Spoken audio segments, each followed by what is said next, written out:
Assalamu alaikum and good evening, folks, whichever part of the world you are in. This is your host, Yusuf Ismail, joined in the backstage by my good and learned dear friend, Brother Muhammad, who's not going to be with us, but he's going to be in the background. So he is monitoring the stream and, of course, assisting me, but will not be participating directly with us.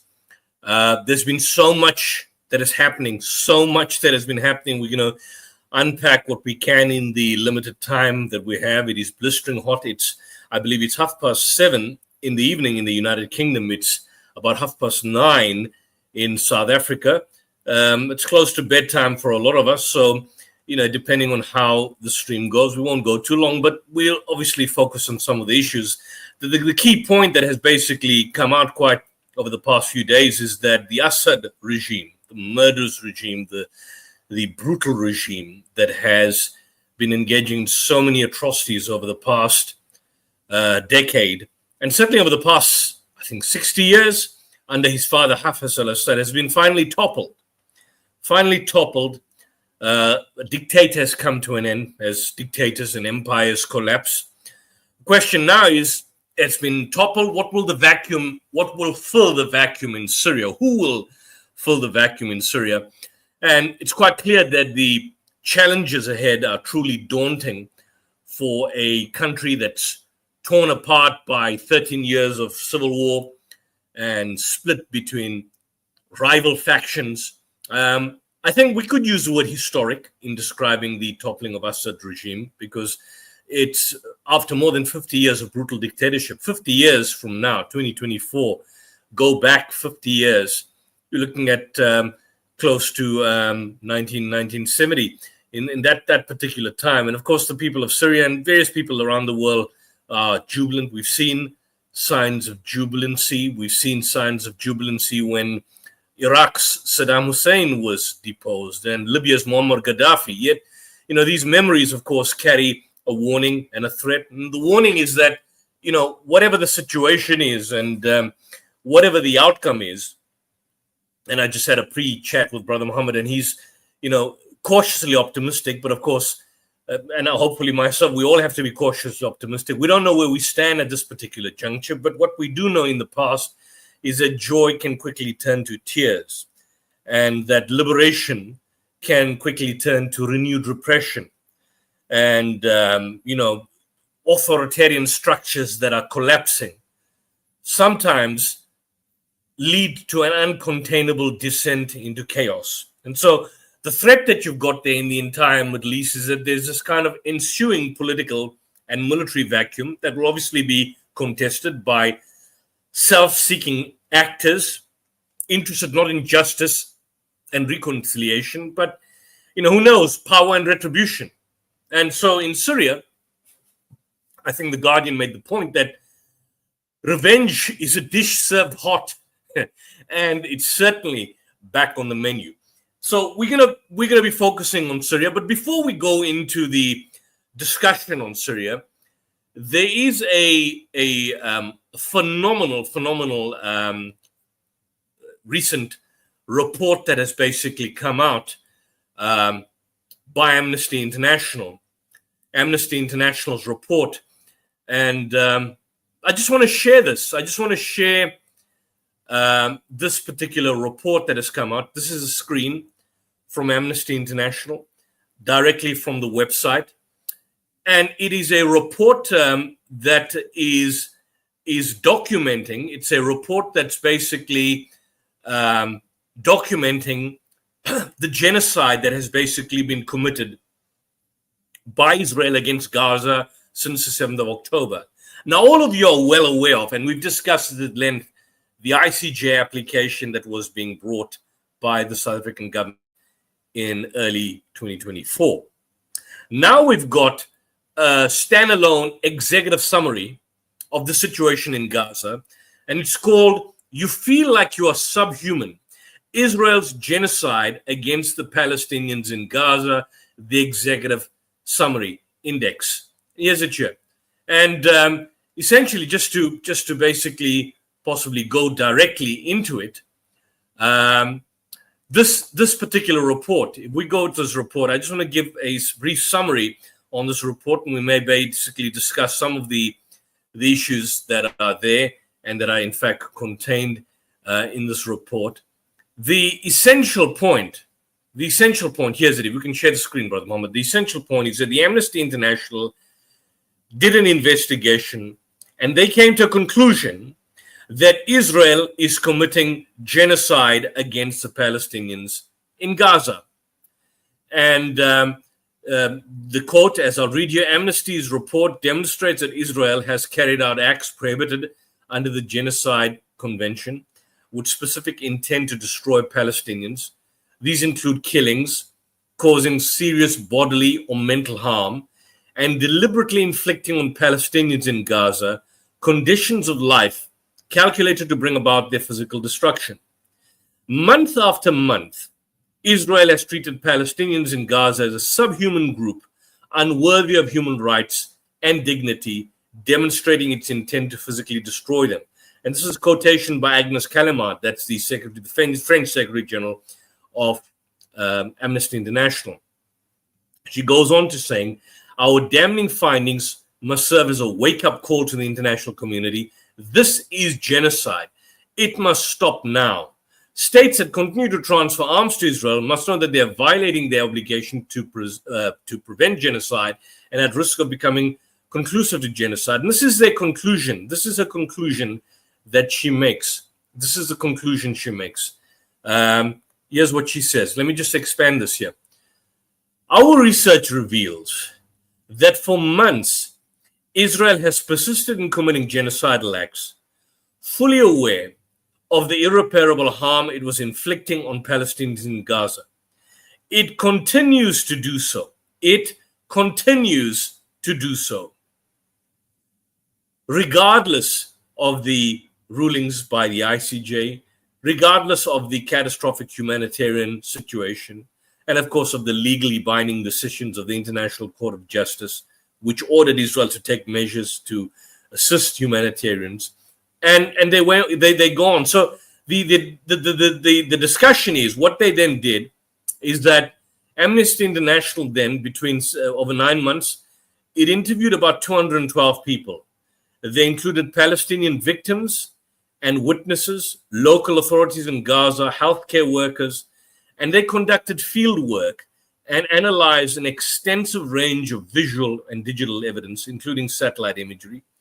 It also analyzed statements by senior Israeli government and military officials and official Israeli bodies. And on multiple occasions, the organization shared its findings with the Israeli authorities. But interestingly, it received no substantive response at the time of publication. And so, based on this intensive report, there's 5 criteria. You intend to destroy, the actual killing and causing serious bodily or mental harm, inflicting conditions of life calculated to bring about physical destruction. So this is essentially the 3, facets. There are 5 conditions in to fulfill the standard of genocide, and they looked at 3. There was intent, the genocidal intent, the dolus specialis that was found. And they looked at the aspect of the killing and causing serious bodily or mental harm. Families are destroyed. In one illustrative case, an Israeli airstrike destroyed the Al-Badalal family in the Al-Jannah neighborhood in eastern Rafah, killing 3 generations of Palestinians, including children, whilst they were sleeping. Whilst these represent just a fraction of Israel's attacks, they are indicative of a broader pattern of repeated direct attacks on civilians and civilian objects, or deliberately indiscriminate attacks. The attacks were also conducted in ways designed to cause a very high number of fatalities and injuries amongst the civilian population, inflicting conditions of life calculated to bring about physical destruction. This shows the cutting off of electricity, water, fuel, life-saving goods, humanitarian aid, all of that. And so in a general sense, this report is all comprehensive. But if I can share the actual report, I'll just go to the report itself. If it'll allow me to share, I've downloaded it on PDF for those who want to basically read it. This is a report. If we can share this report, Brother Mohammed. I'm not so sure. Yeah, we are. Yeah, great. I didn't know I could share this. So here's the report. I'm just going to expand it. Here's a report here. It starts off, it's right to the top. It is, if you can see the top here, it's 296 pages. 296 pages. The report is called You Feel Like You Are Subhuman. So you go to the Amnesty International website and you can download the 296-page report. If you can't find the report and you want to share it with your friends, family, and neighbors, then contact me or contact Brother Mohammed. Leave your email and contact details in the chat or in the YouTube chat box, and we'll send you the full 296-page report. And the 296-page report goes into laborious detail. Here's the background, the overview of Israel's offensive. So you just go there and you click into whatever you want. Whatever you need, you click. So, for example, here's the first point. Here's the review. Here's the review. Here's the actual preface itself.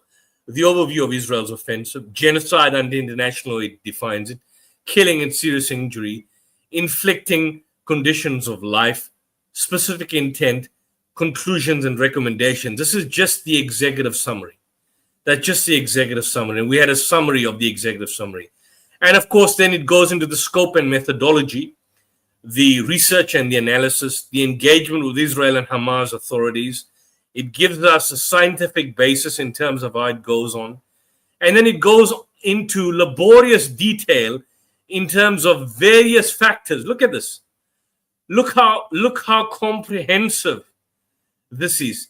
Direct attacks on civilians or indiscriminate attacks, scale of killings, pattern of conduct, deadly and destructive attacks, dehumanization of Palestinians, statements of destructions on Palestinians, the pre-existing discourse, escalation of dehumanizing language. This is the intent, Israel's intent in Gaza. So let's look at the dehumanization of Palestinians.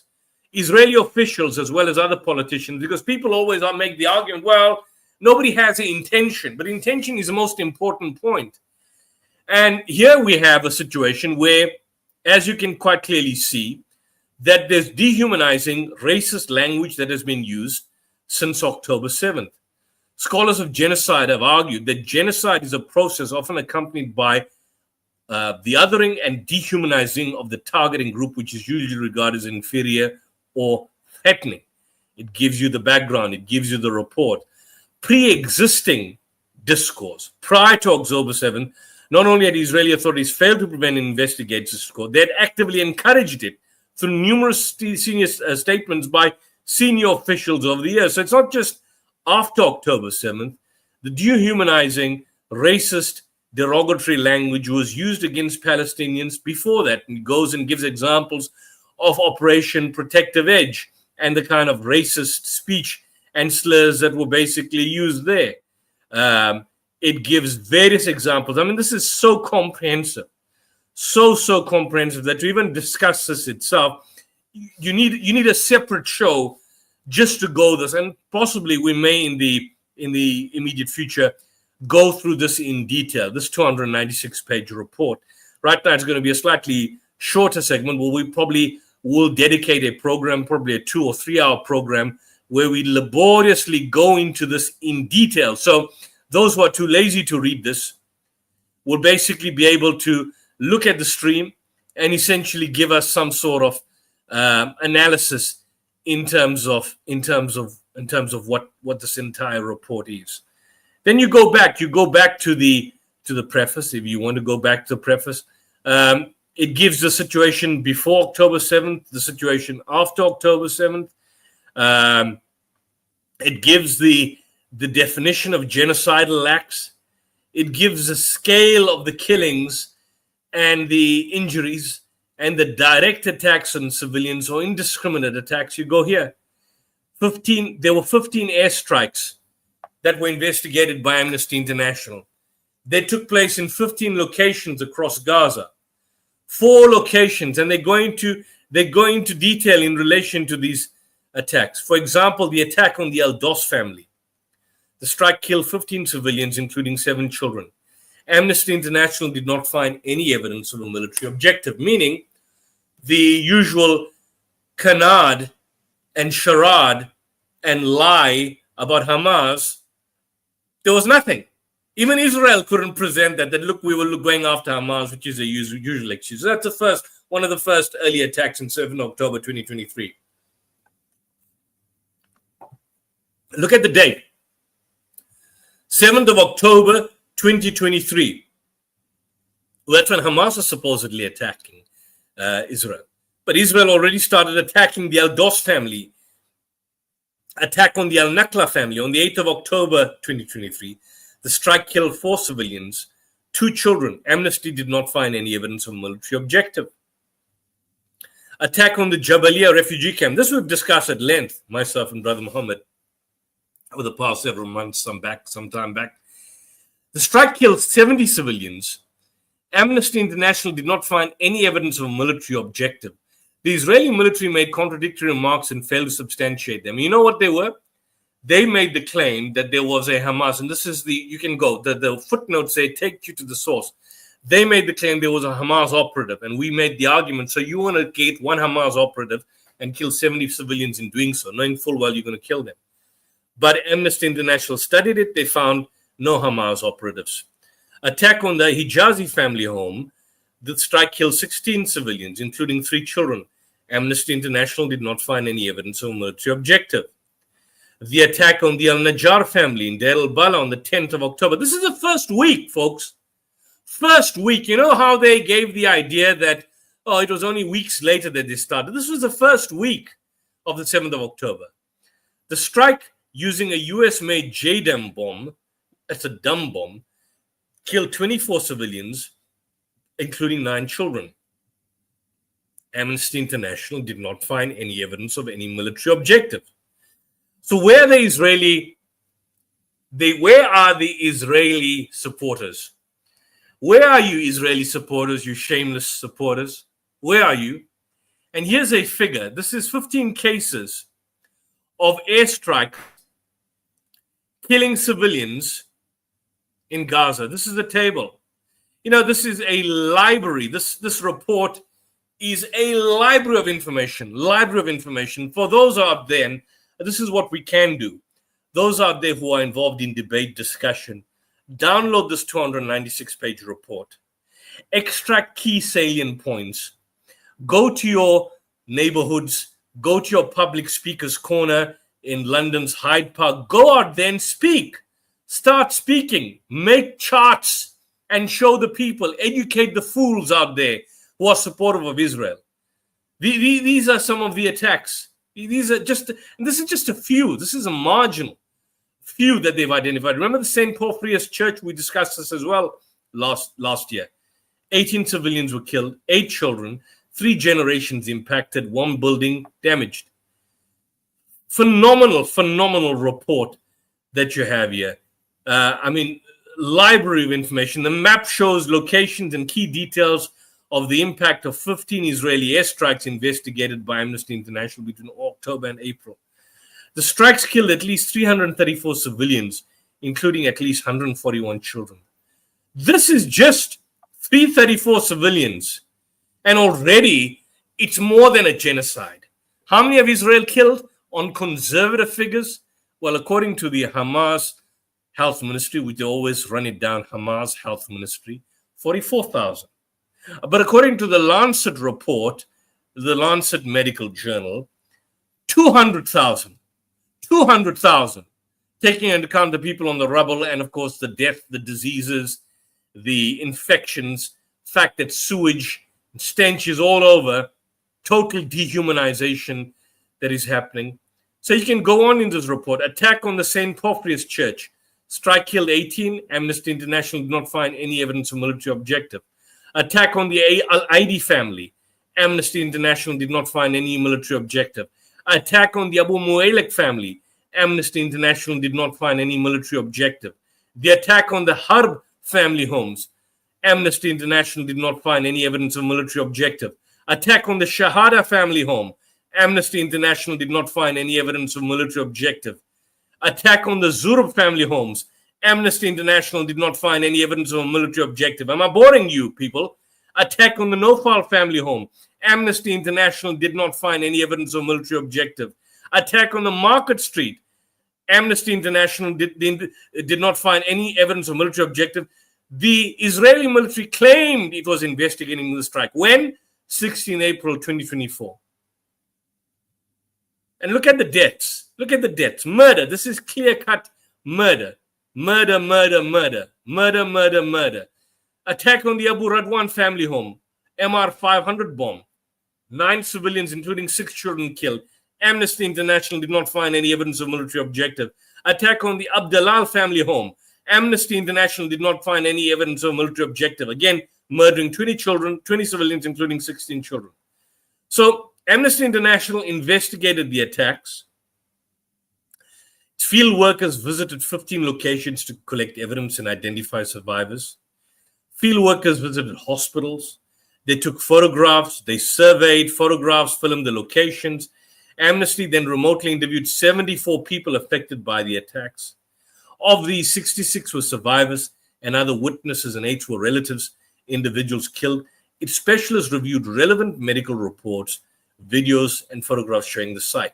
It analyzed satellite imagery for all the 15 strike locations to determine the extent of the damage or destruction. It also reviewed relevant statements by the Israeli military and other official bodies.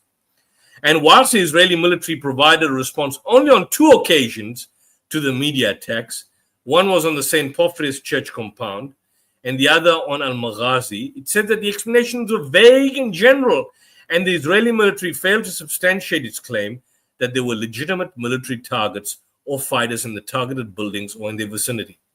To the best of the organization's knowledge, no criminal investigation had been opened into any of these cases by the Office of the Military Advocate General as of September 30th, 2024.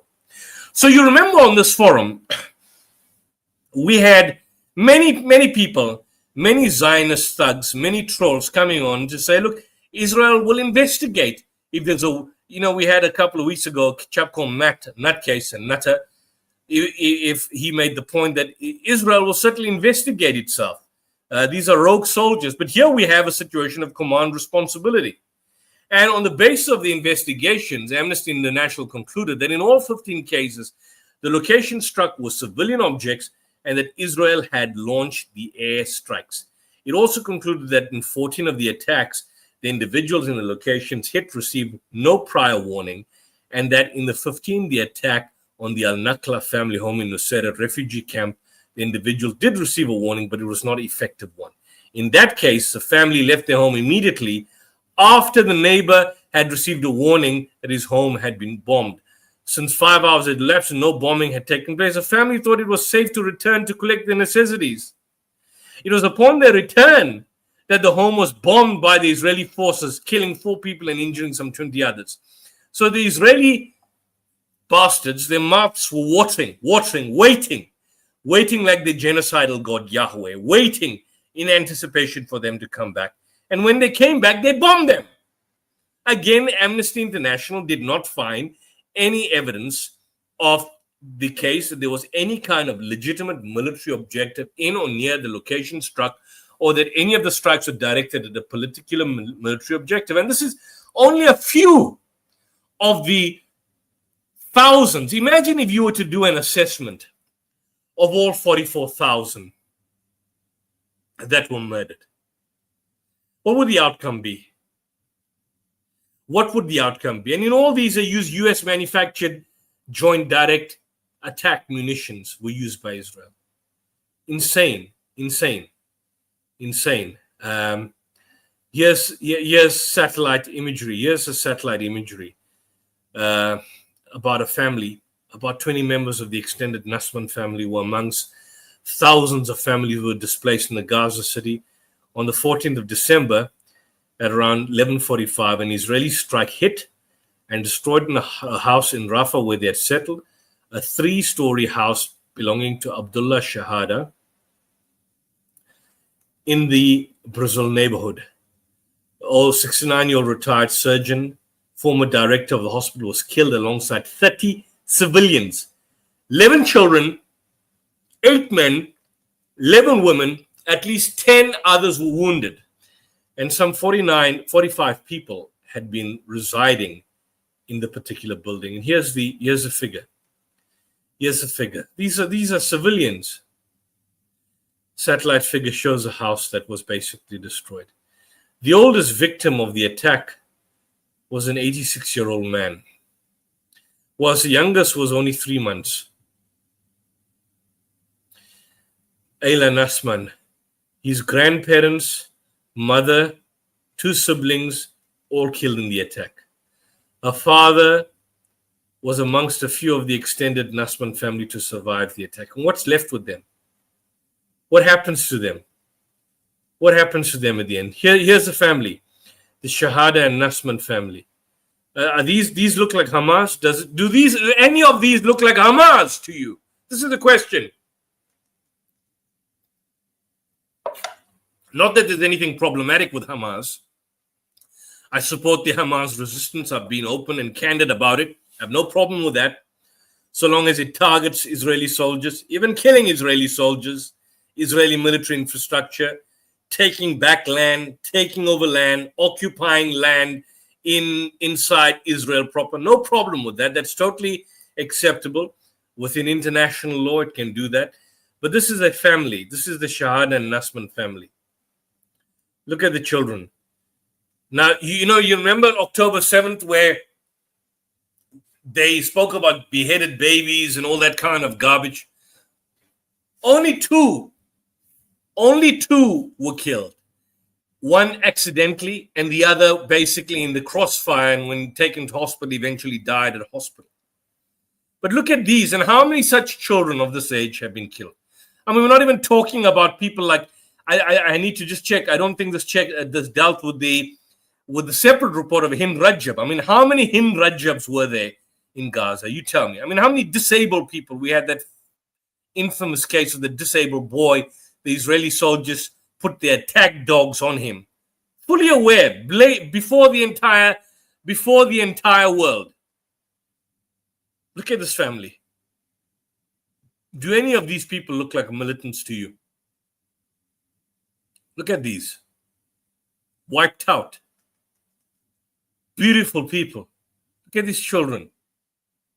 Look at these children. All individuals were killed by an Israeli strike on the 14th of December, 2023. The number represents the age of each individual at the time of their deaths. So what happens to them, people? So I hope that, Brother Mohammed, whilst we are sharing this, let the StreamYard link go out. If you are on WhatsApp or you are on Facebook, share it. Share it with hostile Israeli thugs. I just saw a recent Oxford debate. I wish I was there. But you had two. The only person that I knew from the other side was, from the Palestinian side, was Susan Abul Hawa.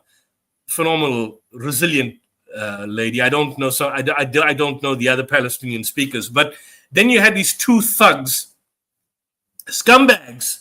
One was the infamous thug son of Hamas, who was, whilst his father was being gang raped by Israeli soldiers in the 90s, as a teenager, he was inducted by Shin Bet, son of Hamas. We've challenged him to a debate. The coward won't take on a proper, formally moderated debate because he cannot debate. And there was another nutcase. Apparently, he came to South Africa. There's this chap called Joseph Haddad, calls himself an Arab Israeli Christian. They were on the Palestinian side. But thuggish, he was in London recently, and, where there were murals of the Palestinian flag and Palestinian children being murdered and killed. He was found to be defacing them and using abusive words. And I think the Oxford Debating Union kicked him out. We'll discuss that if we have the time. But I urge you to watch the debate. Go to the Oxford Union YouTube channel. It's a pity that someone like Mahdi Hassan was not there in that debate. He would have wiped the floor clean. And you have some other good debaters in the United Kingdom, but I didn't listen to the entire debate. I just saw the emotional and certainly moving response of Susan Abul Hawa. But she's not a debater, but she gave a moving tale and account in terms of what was happening. The Israeli side was represented by these two thugs that I mentioned, and the other one was, I think, a female, which I've seen her, Jewish representative, a lawyer, a barrister, or I think a barrister, Natasha Hassendorf, who has appeared on right-wing channels, and there's been Jonathan Sakadoulis, if I'm not mistaken. So have a look at that particular report in relation to that, and check that. But here is an example of these individuals that were murdered. Look at their faces. Remember their names. These shouldn't be forgotten. They should be shown and broadcasted to the entire world. In fact, if I have the time, this Amnesty International report should be reduced to a PowerPoint presentation, and the facts should be here. The survivor of this massacre, because these children were not left in their pretty sight when they were murdered. This is what the survivor Ahmed Nasman stated. Ahmed Nasman said, that it took him 4 days to retrieve Ayla's body. This is Ayla. I think we've seen a picture of Ayla. Where's Ayla? Ayla is one of this child that is here. Ayla, where are we? Ayla is this child. Ayla. This is Ayla Ahmed Hassan Nasman. So 4-month-old baby. Look at this beautiful little baby. Look at this baby. And so what happened is that the father goes. He says it took him 4 days to retrieve Ayla's body. It was only recognizable through her clothes from the rubble. The blast had decapitated his 5-year-old child, Arwa. My body survived, but my spirit died with my children. It was crushed under the rubble with them. Amnesty International found no evidence of a military objective. Now, I want to understand, we had the Zionist Muslim, I don't know if he's Muslim or Ahmadi or whatever the case is, but Anam that has been repeatedly coming on. And all the time he attempts to make justifications, poor justification, because his arguments, as you could see, we are gentle with him and calm with him, doesn't hold water. But I want to know, anyone out there, how do you justify this kind of massacre? How? This is another family, the Abdalal family. Israeli airstrike killed 16 children and 4 women, all members of the family. Here was the other attack. Targeted their home, satellite image, Abdalal family. And here's the Abdalal family, another family, massacred, entire family massacred. Look at these. No military objective, no Hamas, no Hezbollah. Of course, Hezbollah doesn't operate in Gaza, but nothing there. Nothing. Look at these. These are children. These are not even teenagers. The argument is that these are children murdered. I hope you are looking at this, people. Look at this and let it sink into your heads. If you're a Zionist thug, if you're a satanic bastard, which the Bible, by the way, the Bible uses the term bastard, so don't take me to task for using that word. It's from your Bible. It occurs 3 times. Deuteronomy 23, verse 2 as 1. Hebrews chapter 9, verse 6. Hebrews 11, 7. Zechariah 9, 6. Don't take me to task, but that's what you are if you don't recognize this horror. And here again, children were murdered. And these children were not found in the beautiful condition that you see them here. They were mutilated, found mutilated, totally mutilated. This is the fatalities that we've seen, we're all familiar with.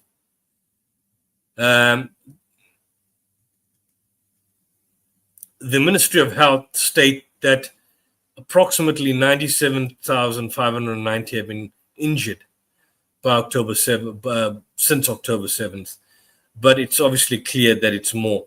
And apparently there is the largest number of amputees in modern history. The largest number of amputees in modern history. Here's the attacks. Many of Israel's attacks were carried out through the use of heavy explosive weapons. CNN and Synthetic investigation identified numerous craters that are consistent with the use of 2,000-pound bombs, which were used by Israel in this conflict. 250-pound bombs, 1,000-pound bombs, 2,000-pound bombs. And the use of populated weapons is one of the most immediate causes of deaths in the context of armed conflict. You can't do this. You just can't do this. You can't drop a 900-kilogram bomb in an al-Mawasi refugee camp where there are children, where you know you are going to kill children. You cannot do that.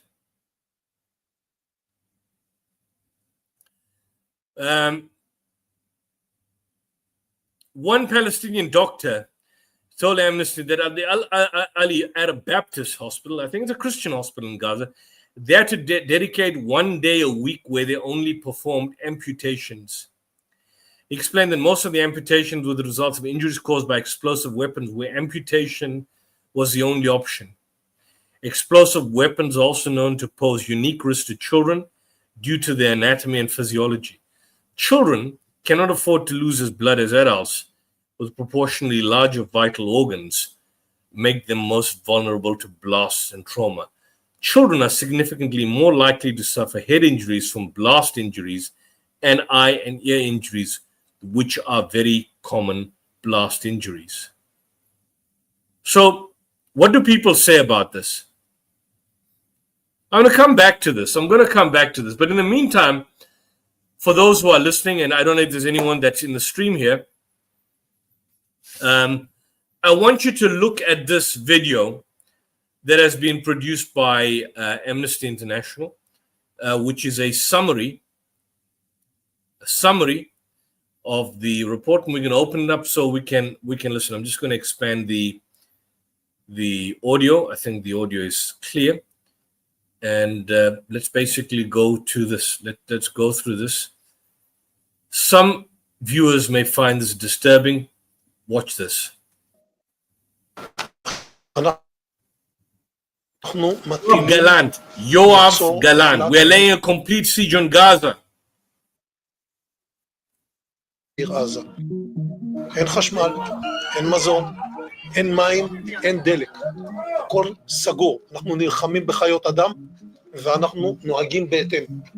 For over a year, we've witnessed utter carnage unfolding right before our eyes in the occupied Gaza Strip with no end in sight.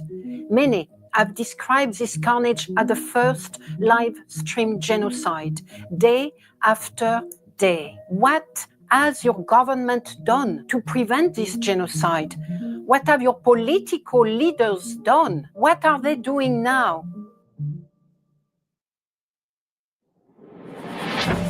Israel has been waging an ongoing and devastating offensive on the occupied Gaza Strip. More than 43,000 Palestinians have been killed and tens of thousands injured, nearly 2 million displaced, neighborhoods flattened, aid and life-saving supplies restricted, all sparking an unprecedented humanitarian catastrophe. The term genocide has increasingly been used to describe Israel's conduct in Gaza. But how can we assess whether what is happening is actually genocide? The first treaty to explicitly define and criminalize genocide in international law was adopted by the United Nations in 1948 in response to the atrocities of World War II.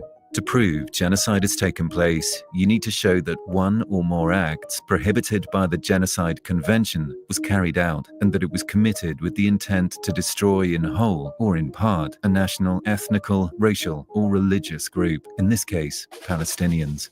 As part of Amnesty International's research, we have documented Israel's perpetration of 3 out of the 5 prohibited acts under the Genocide Convention since the 7th of October. These include killing members of the group, causing them serious mental or bodily harm, and inflicting conditions of life calculated to bring about their physical destruction. For example, this would include the destruction of essential infrastructure, including homes, agricultural land, water and sanitation infrastructure, and infrastructure indispensable to the civilian population. They also include the mass repeated displacement under inhumane and unsanitary conditions. And they also include the deliberate obstruction of entry of life-saving supplies and aid. It is clear the Israel authorities have deliberately inflicted these conditions and knew they would inevitably result in a deadly mix of hunger and disease, which brings us to the other important component of the crime, the intent to destroy.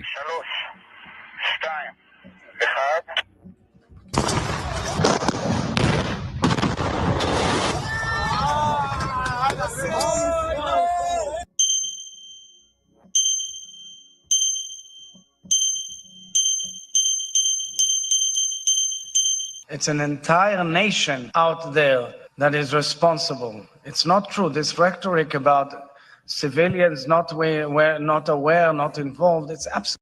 See what he says? It's an entire nation that is responsible. It's not true, this rhetoric about civilians not aware, not involved. So all are responsible. Every one of them. This is the Israeli President Isaac Herzog. Genocidal intent there alone. When you categorize the entire nation, this is how, the leaders in the Rwandan genocide never even spoke anything like this. Nothing even close. They call them cockroaches, yes, and there were a few statements here and there. This is week after week after week after week, and genocidal rhetoric week after week after week. Absolutely not true. These racist, dehumanizing, and genocidal statements call for the annihilation of Palestinians in Gaza and making Gaza unlivable. They provide evidence for Israel's intent to physically destroy Palestinians. As part of Amnesty International's research, we reviewed over 100 statements made by Israeli officials, and these statements clearly were echoed by Israeli soldiers on the ground. נראה פה אדמה חרוכה, אין בתים, אין חקלאות, אין כלום, אין להם בתים. Specific genocidal intent should be assessed through analysing the most recent conflict, while taking into account a system of apartheid, a brutal occupation, and the 17-year unlawful blockade of Gaza, a history of systematic human rights violations built on the continuous dehumanization of Palestinians. We have documented an unprecedented scale, speed, and seriousness of inhumane acts in Gaza. Palestinians are facing overwhelming trauma and pain. We have interviewed parents digging up the remains of their children with their own hands. And we have documented the mixture of hunger and disease that has ravaged Gaza, all while the healthcare sector has collapsed completely. This must stop. And for genocide to end, governments around the world must come together and they must take action, resolute action. You must ask that they stop transferring weapons that are murdering children in their thousands and decimating entire Palestinian families. You must demand that justice be delivered, that all those responsible for the genocide be held to account. Perpetrators benefit from the inaction and the complicity of too many of our political leaders. No war criminals should ever be allowed to walk free, undisturbed, fearless. Let's put all our instruments into action. National tribunals, universal jurisdiction, international criminal court. Governments must do everything in their power to end Israel's genocide.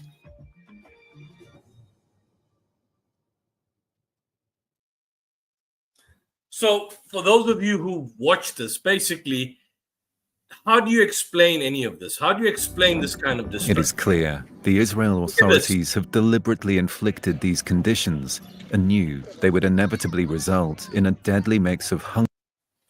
So that's basically the background in relation to the genocide application. Like I said, the report is quite clear. It is it's available for those who want to see it, for those who want to study it.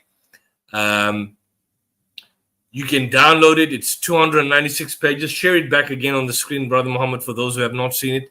It's 1 out of 296 pages. And the title of the report is, here we go, Israel's Genocide Against Palestinians in Gaza. You feel like you are subhuman. You feel like you are subhuman. And it details everything. It details everything that you could probably think about. Scope, it deals with the nature of armed conflict, the law of belligerent occupation, the prohibition, the genocidal acts that were committed, Palestinians as a protected group. In fact, it goes into all these, the actors' raised under criminal conduct, the actors' raised, the killing of the people. It deals with it. Of course, it deals with the specific precedent in terms of international law, and then it applies it. It applies it to the situation in relation to what is happening in Gaza, what's happening in Gaza, and I mean it makes that conclusion. And I mean none of this can obviously be justified. There's no response. There is absolutely no response whatsoever to any of this, and not surprisingly, I mean when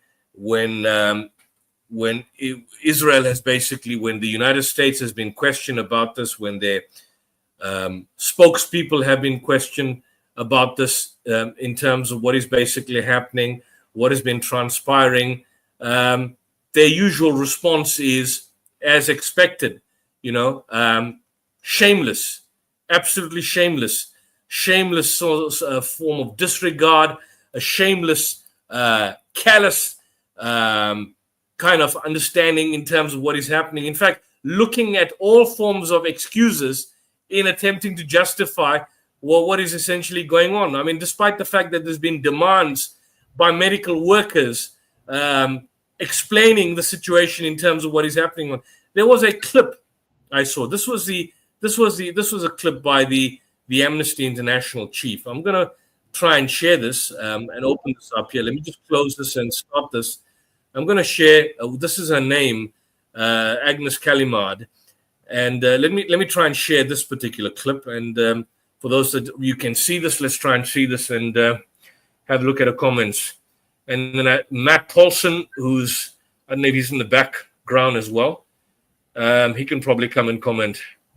Here we are. Intent to physically destroy the Palestinians of Gaza, which is a definition of genocide.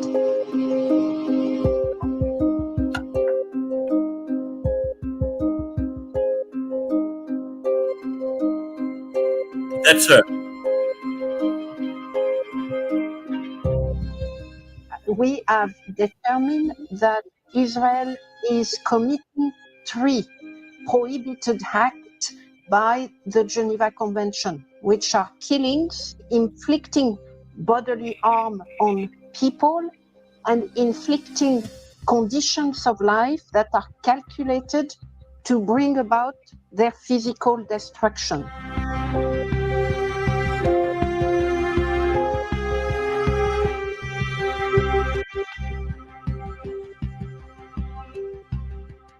Israel has military objectives, including to get rid of Hamas. However, these military objectives do not justify or make excuse for genocidal intent, and genocidal intent can coexist with military objectives. The conduct of Israel in Gaza, on top of the official statement made by the War Cabinet, can only be explained by the intention to destroy the Palestinians of Gaza in part or in full.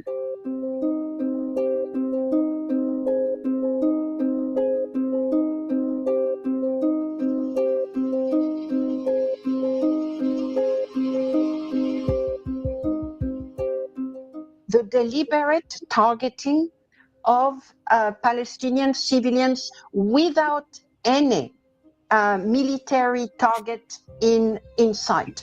We have investigated 15 such targets, but of course they are part of a pattern of attacks focusing on civilians without any Hamas location. We have documented the use of very large bombs that are meant to inflict the greatest number of casualties and have no specific military objectives, where they are likely to produce the greatest number of casualties. We have also looked into more than 100 official statements made by members of the War Cabinet. Those statements call for genocidal act. Those statements dehumanize the Palestinians. Those statements are in turn picked up by soldiers on the ground who are saying in Gaza that they are here to annihilate Gaza on the basis of what they have heard from members of the War Cabinet.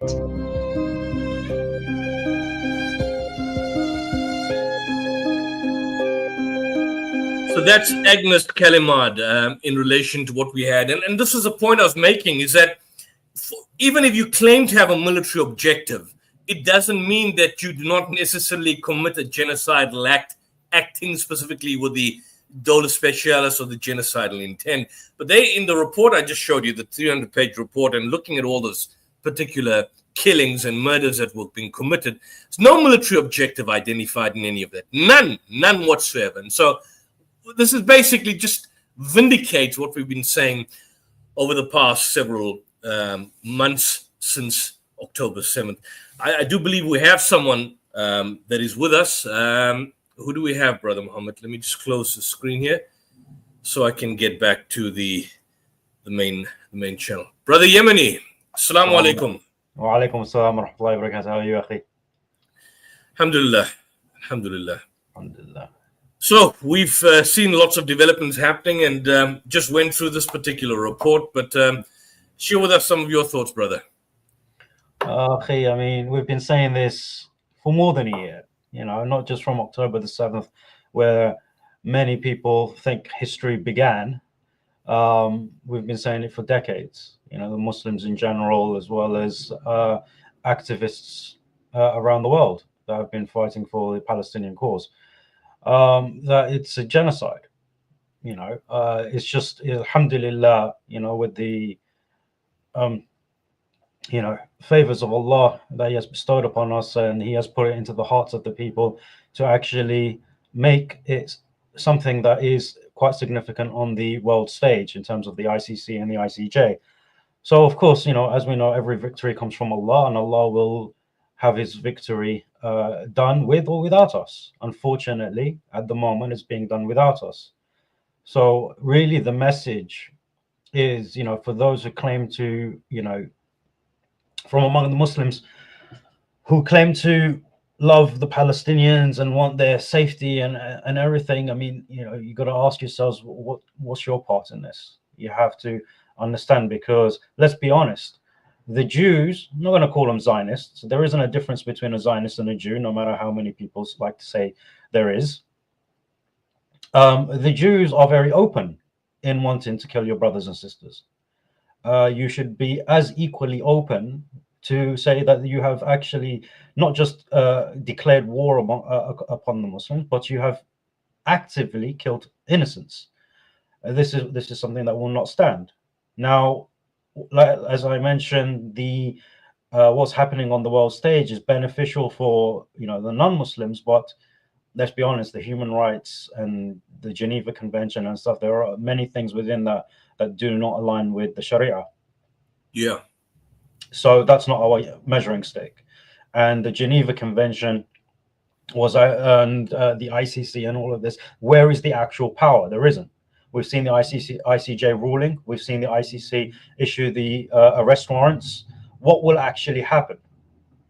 Let's be honest, not much, because there's a plausible genocide. I mean, subhanAllah, you have this 300, page document from Amnesty documenting a genocide, but the ICJ is saying, oh, it's a plausible genocide.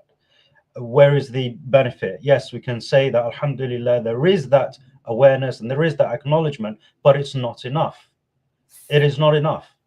We have to push it, say this is a genocide. It's not just a genocide. Like, people have seen me talk about, actually, people have never seen me talk about Palestine, in the way that you do and other brothers do, because I always say that's not the issue. There's a genocide in Uyghur. There's a genocide in India, in Burma. There's genocides of Muslims across the world. Why are they not being discussed? Okay, let's talk about establishing something that will relieve the ummah of the oppression of the non-Muslims. Be among those who Rasulullah said there will always be a group of my ummah who will fight for the truth. Be that, be the few that takes on the many.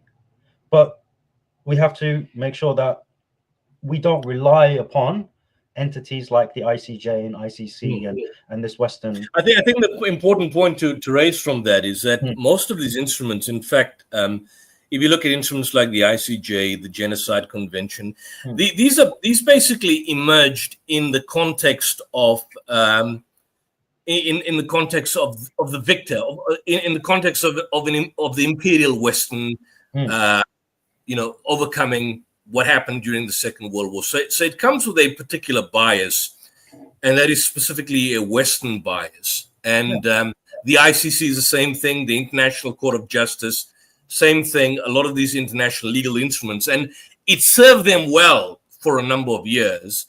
But I think the scale in what is happening in Gaza is of such a level, such a seismic level, that for these international instruments to not say anything, although their response has been, I think Amnesty International's report has been quite devastating, but for them to say nothing would essentially render these entities totally meaningless. And the one thing which we can point out is that for the entire year, you had a situation where, there's this kind of seismic, shameless failure by any entity, any organization to, of course, press Israel to end its atrocities in Gaza.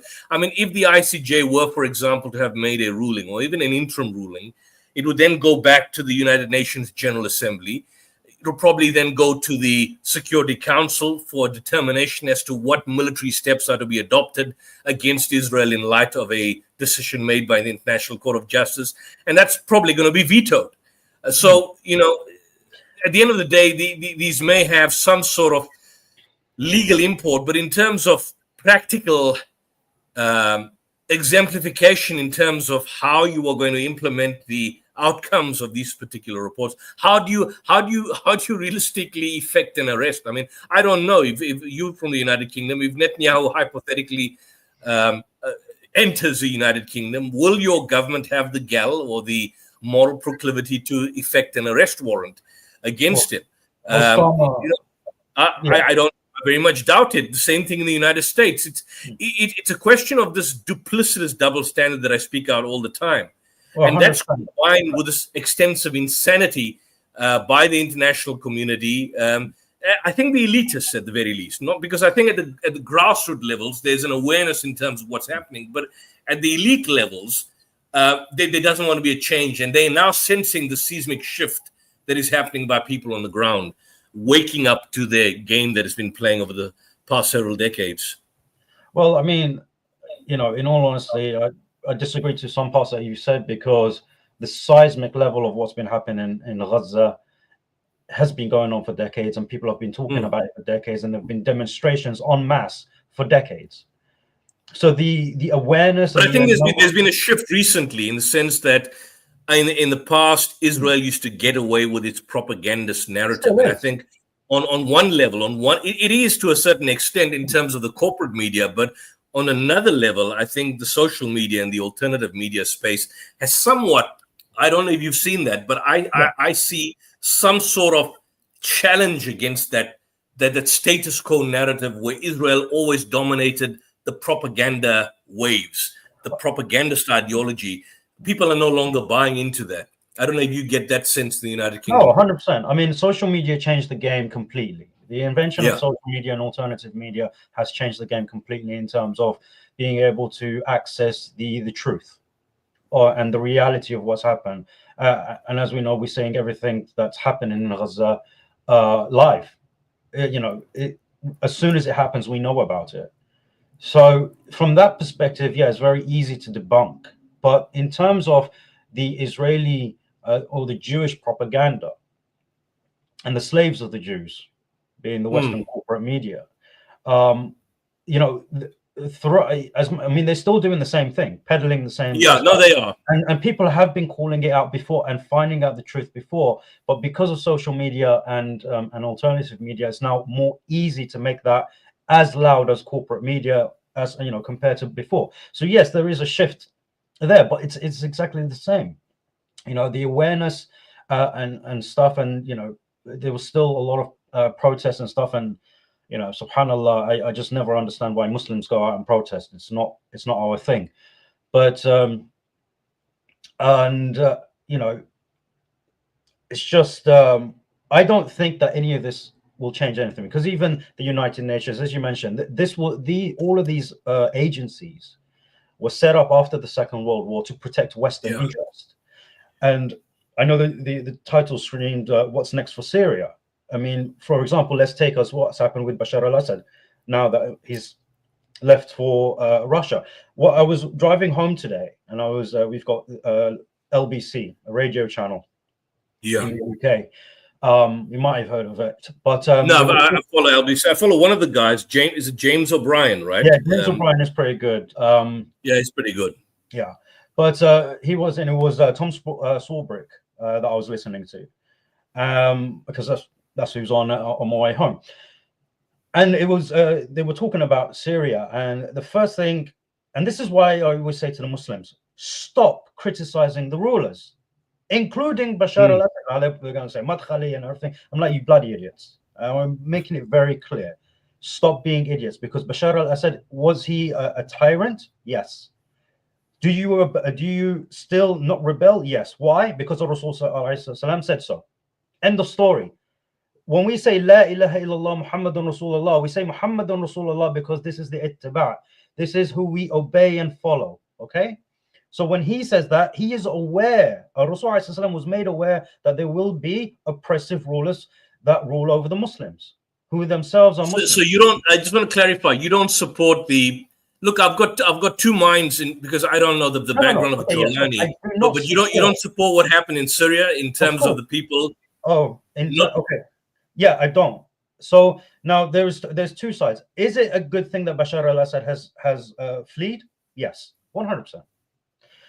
Is it a good thing that the Mujahideen have done this? No, because now what's happening, and what was being discussed on LBC this afternoon, was that the West are now making plans how to interfere in Syria and have a military presence in there to have a transition and to have democracy, so that they can install a president or a prime minister or whatever kind of ruler that will establish human rights. Whose human rights?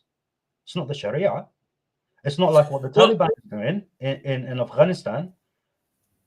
It's so that they can now control Syria and do exactly what they did after the events of the First and Second World War, where they sat down and wrote and drew lines on a handkerchief, so that they can have their interests in our lands. That's what they're discussing at the moment. Yeah, I want to come back on that particular issue. But I've got a slightly different point. But my concern is that when I look at Syria, I see remnants of Iraq 101. I see Libya. I see what's happened in parts of these countries, in Afghanistan. The problem that I've got is that I think we're all clear that Bashar al-Assad was a tyrant. He was a dictator. I don't know if the same claim can be made. I mean, he certainly massacred Muslims and Sunni Muslims. Whether there was a scale of genocide on the scale of what Israel is going, that's a debatable point. I don't know. I've seen the killings. I've seen some. I mean, again, we don't see it on the front line. The problem that I've got here is that you've got this movement, Hayat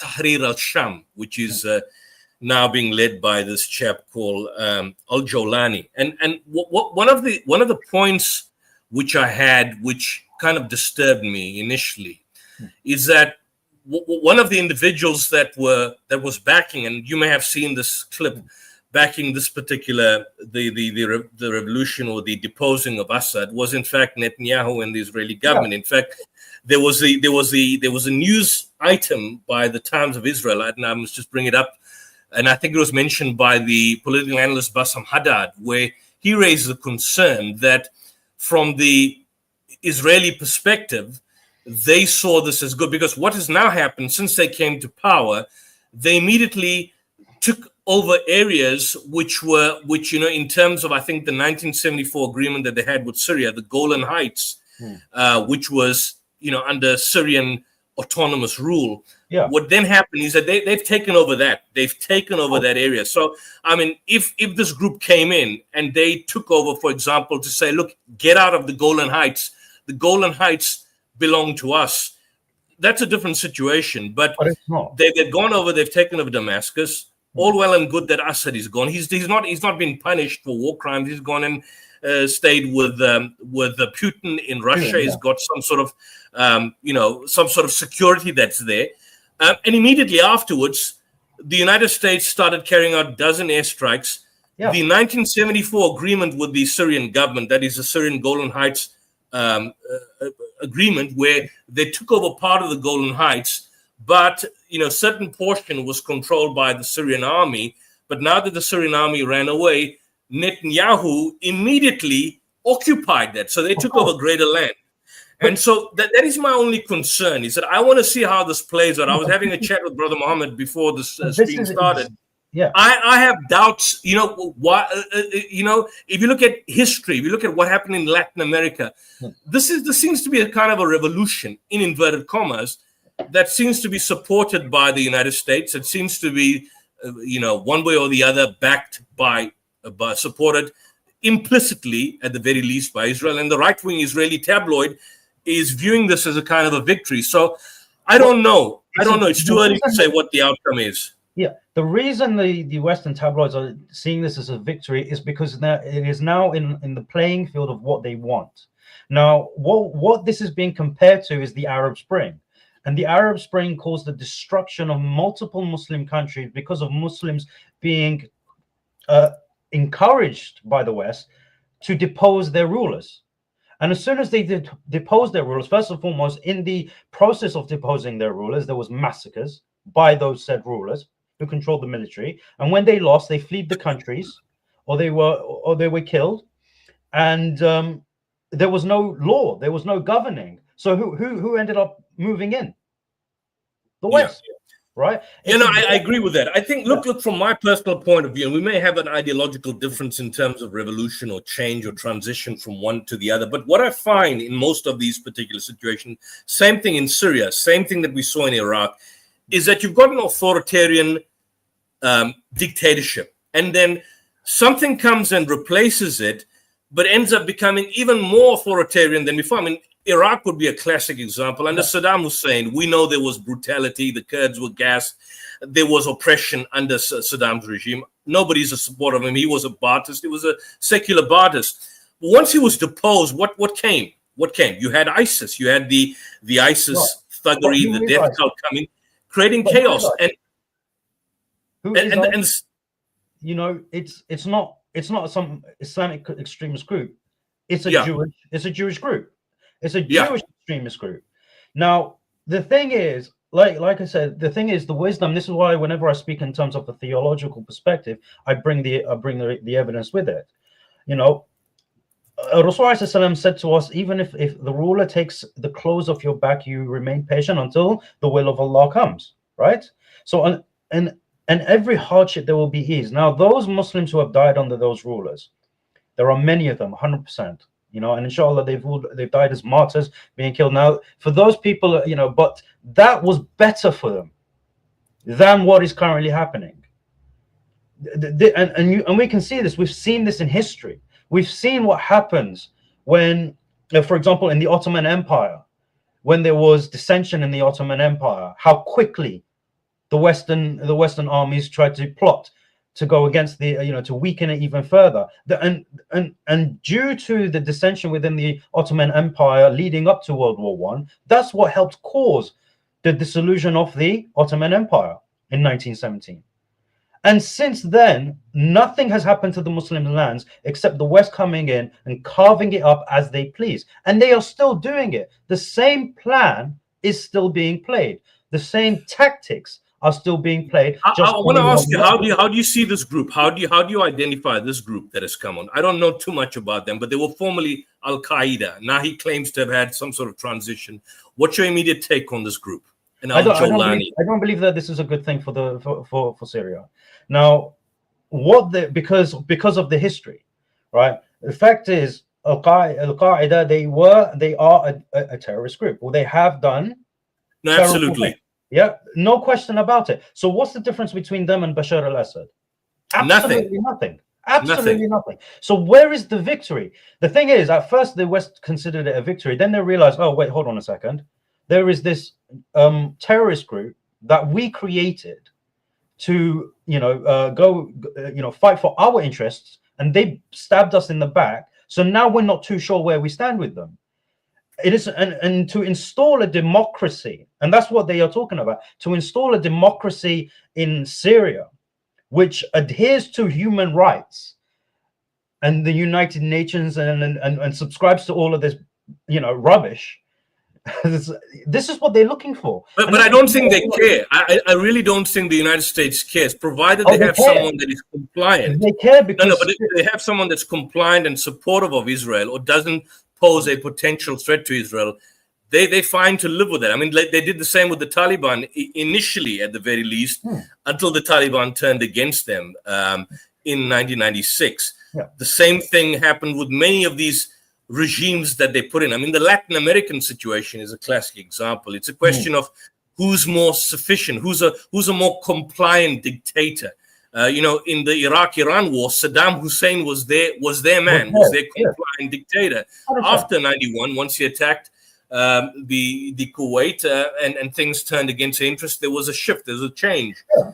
So I am concerned. What also concerns me is, I don't know, you're more closer to the scene in the United Kingdom, but a lot of these da'is or well-known dawah figures, and I was quite surprised by one of them. I don't want to mention his name here, but he's popularly followed in the United Kingdom. He mentions these people as our brothers, the brothers. I don't know. I don't know who these individuals are. Really, I don't know who Jolani is, his background.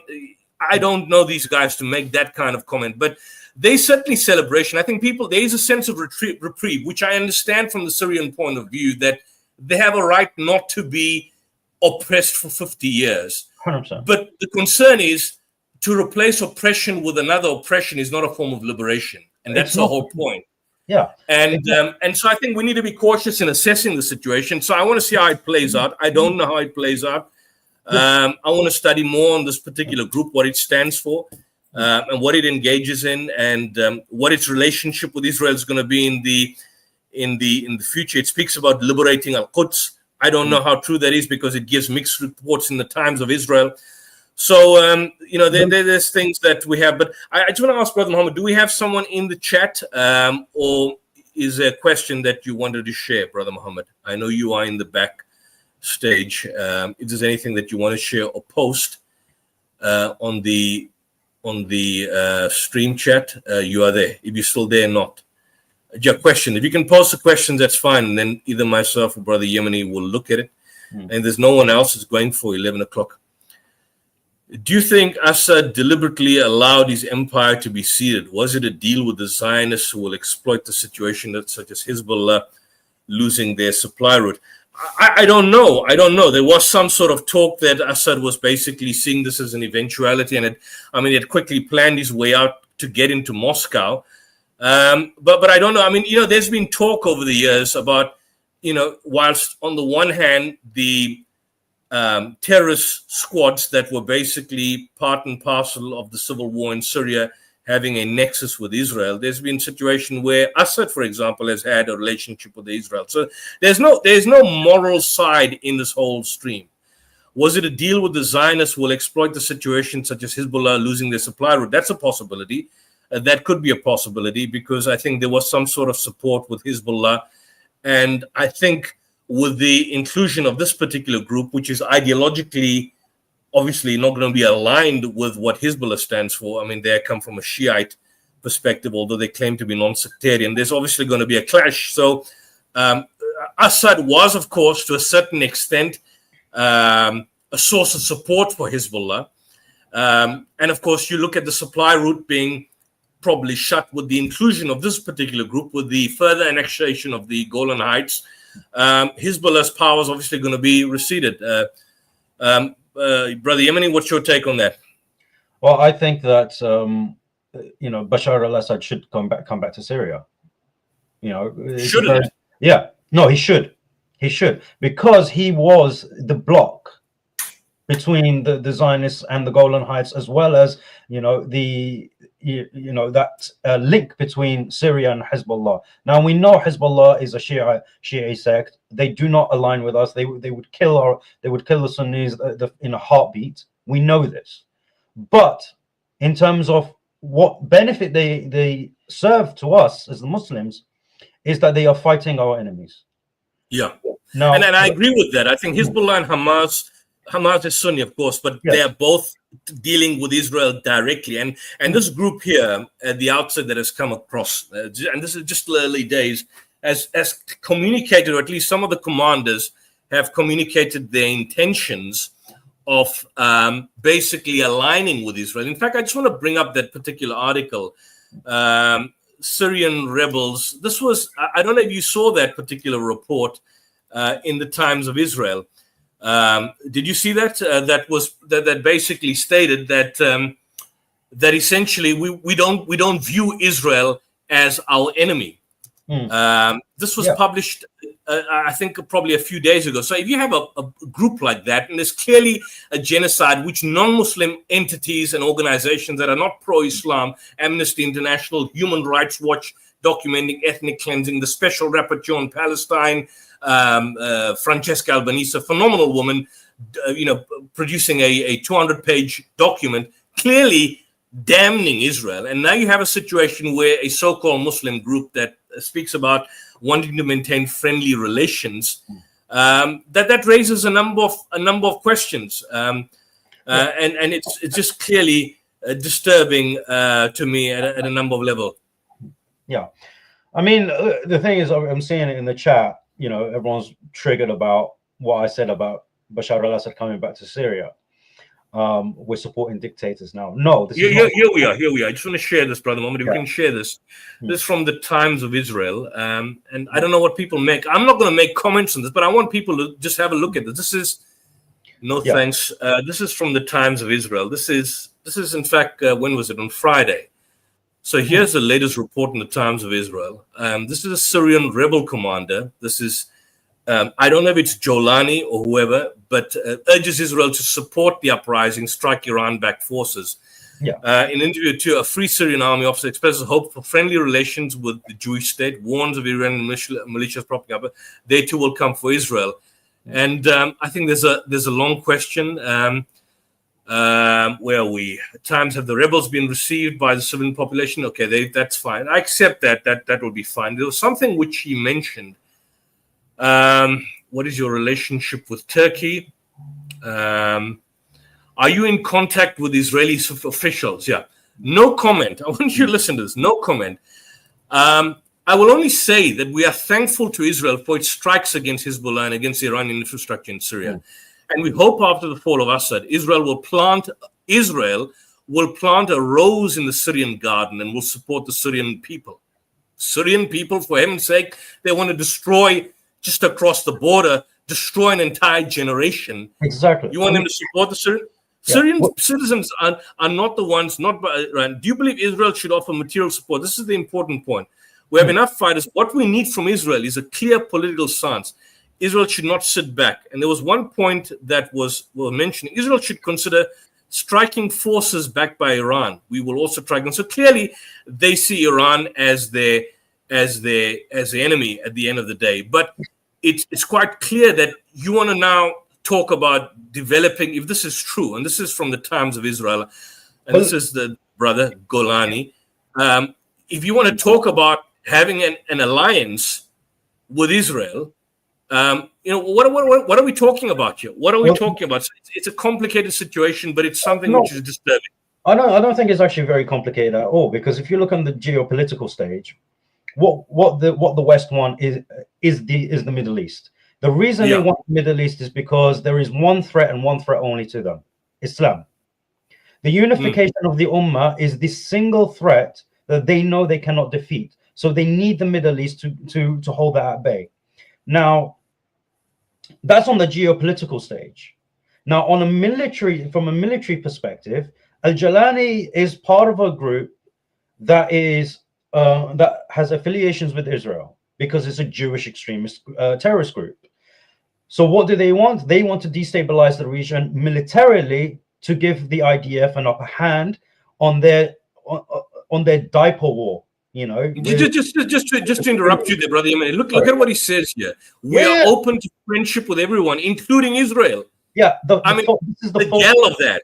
Yeah, this is the false flag. This is another false flag in which you have the Jews trying to make themselves seem as these moderate, accepting Muslims of the region who want to normalize with Israel.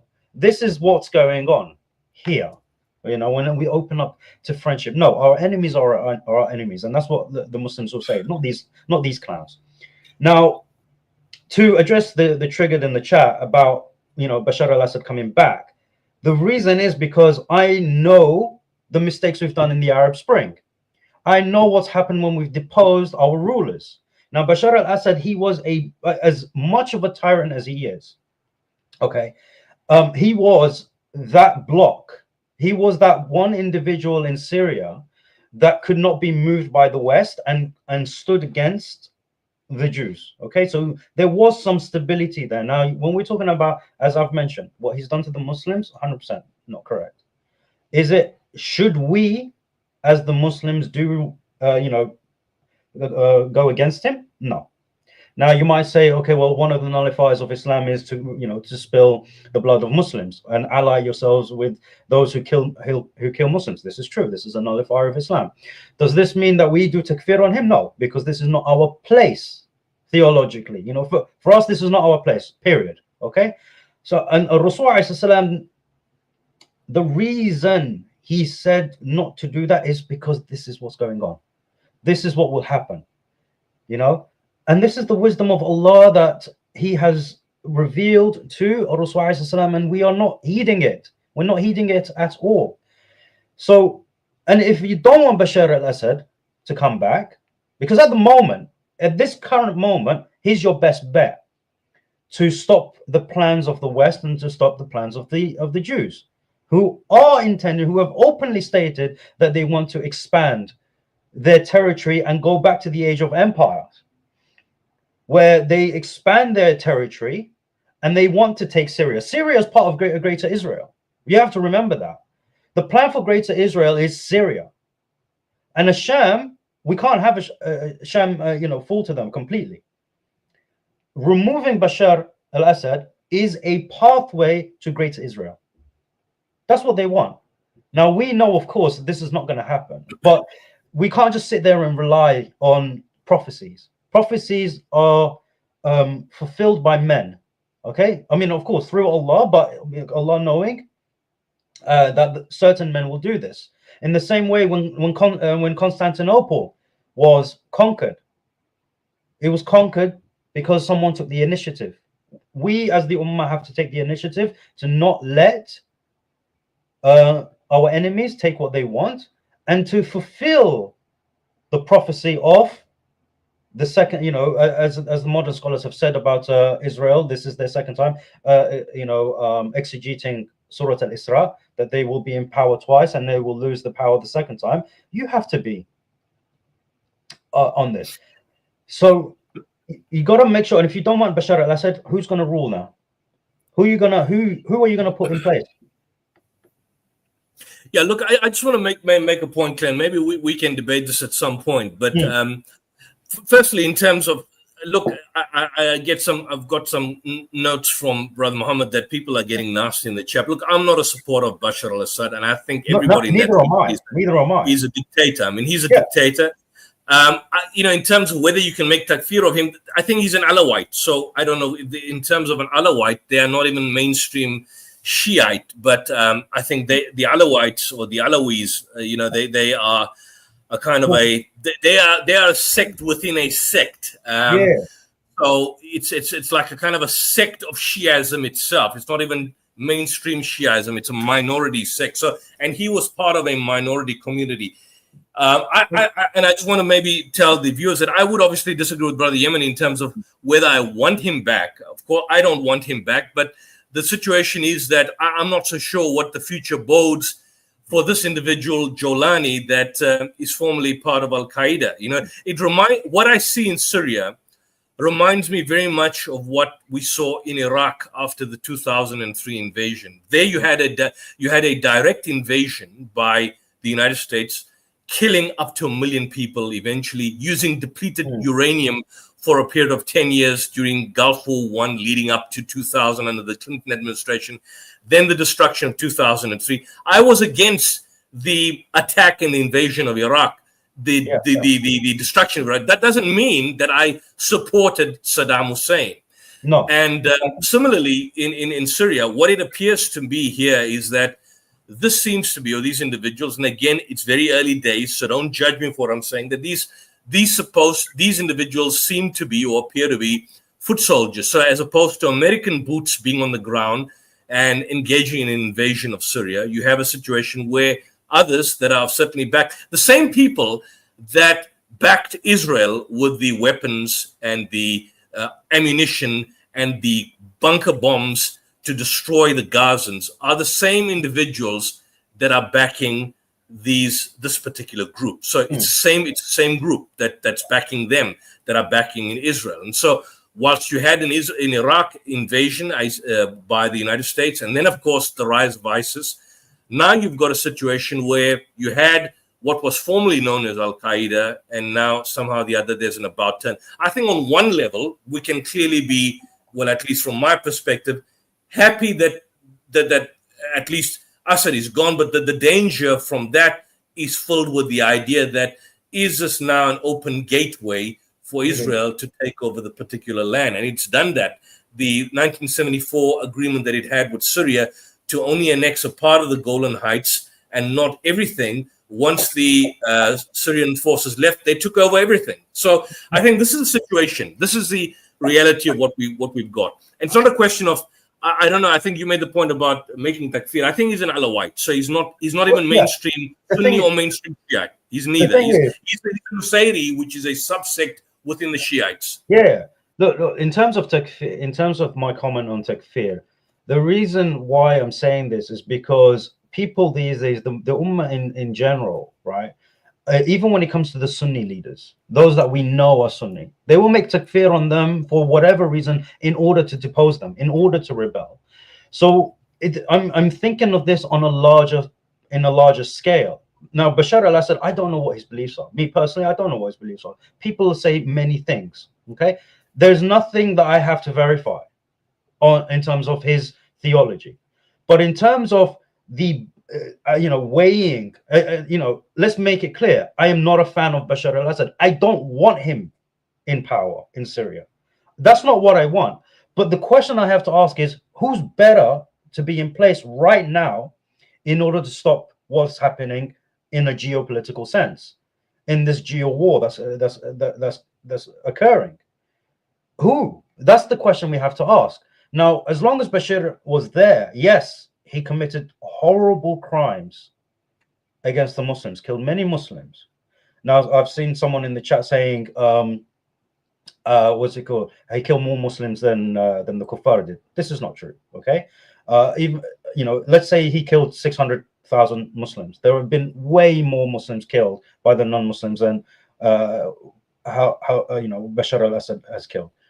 But the question is, and the Rasul, and again, we know that our rulers will oppress us and kill us and all of this stuff. This is known.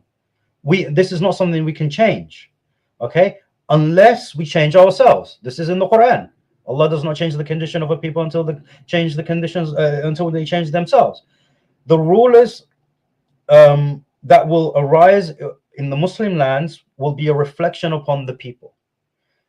And unfortunately, the Ummah at large is not in a good place. So we're not going. Don't expect good rulers. Okay. Now, we have to have a solution, because like we have the Muslims at large going out on these protests for Palestine. Palestine will be free. Okay, what's the answer? When? How are you going to do it? What's your plan? But we're very quick to formulate a plan to depose our own rulers. Okay.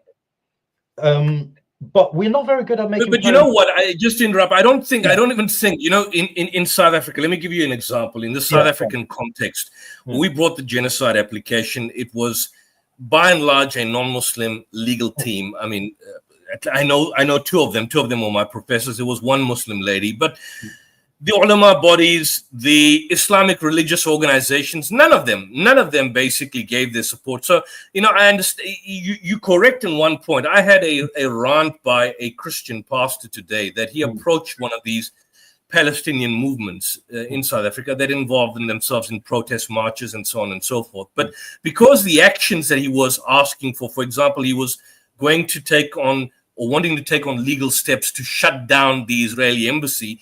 And this group basically saw it as somewhat problematic. They prefer the easy task of just simply putting up flags and banners and shouting and screaming without taking actual steps.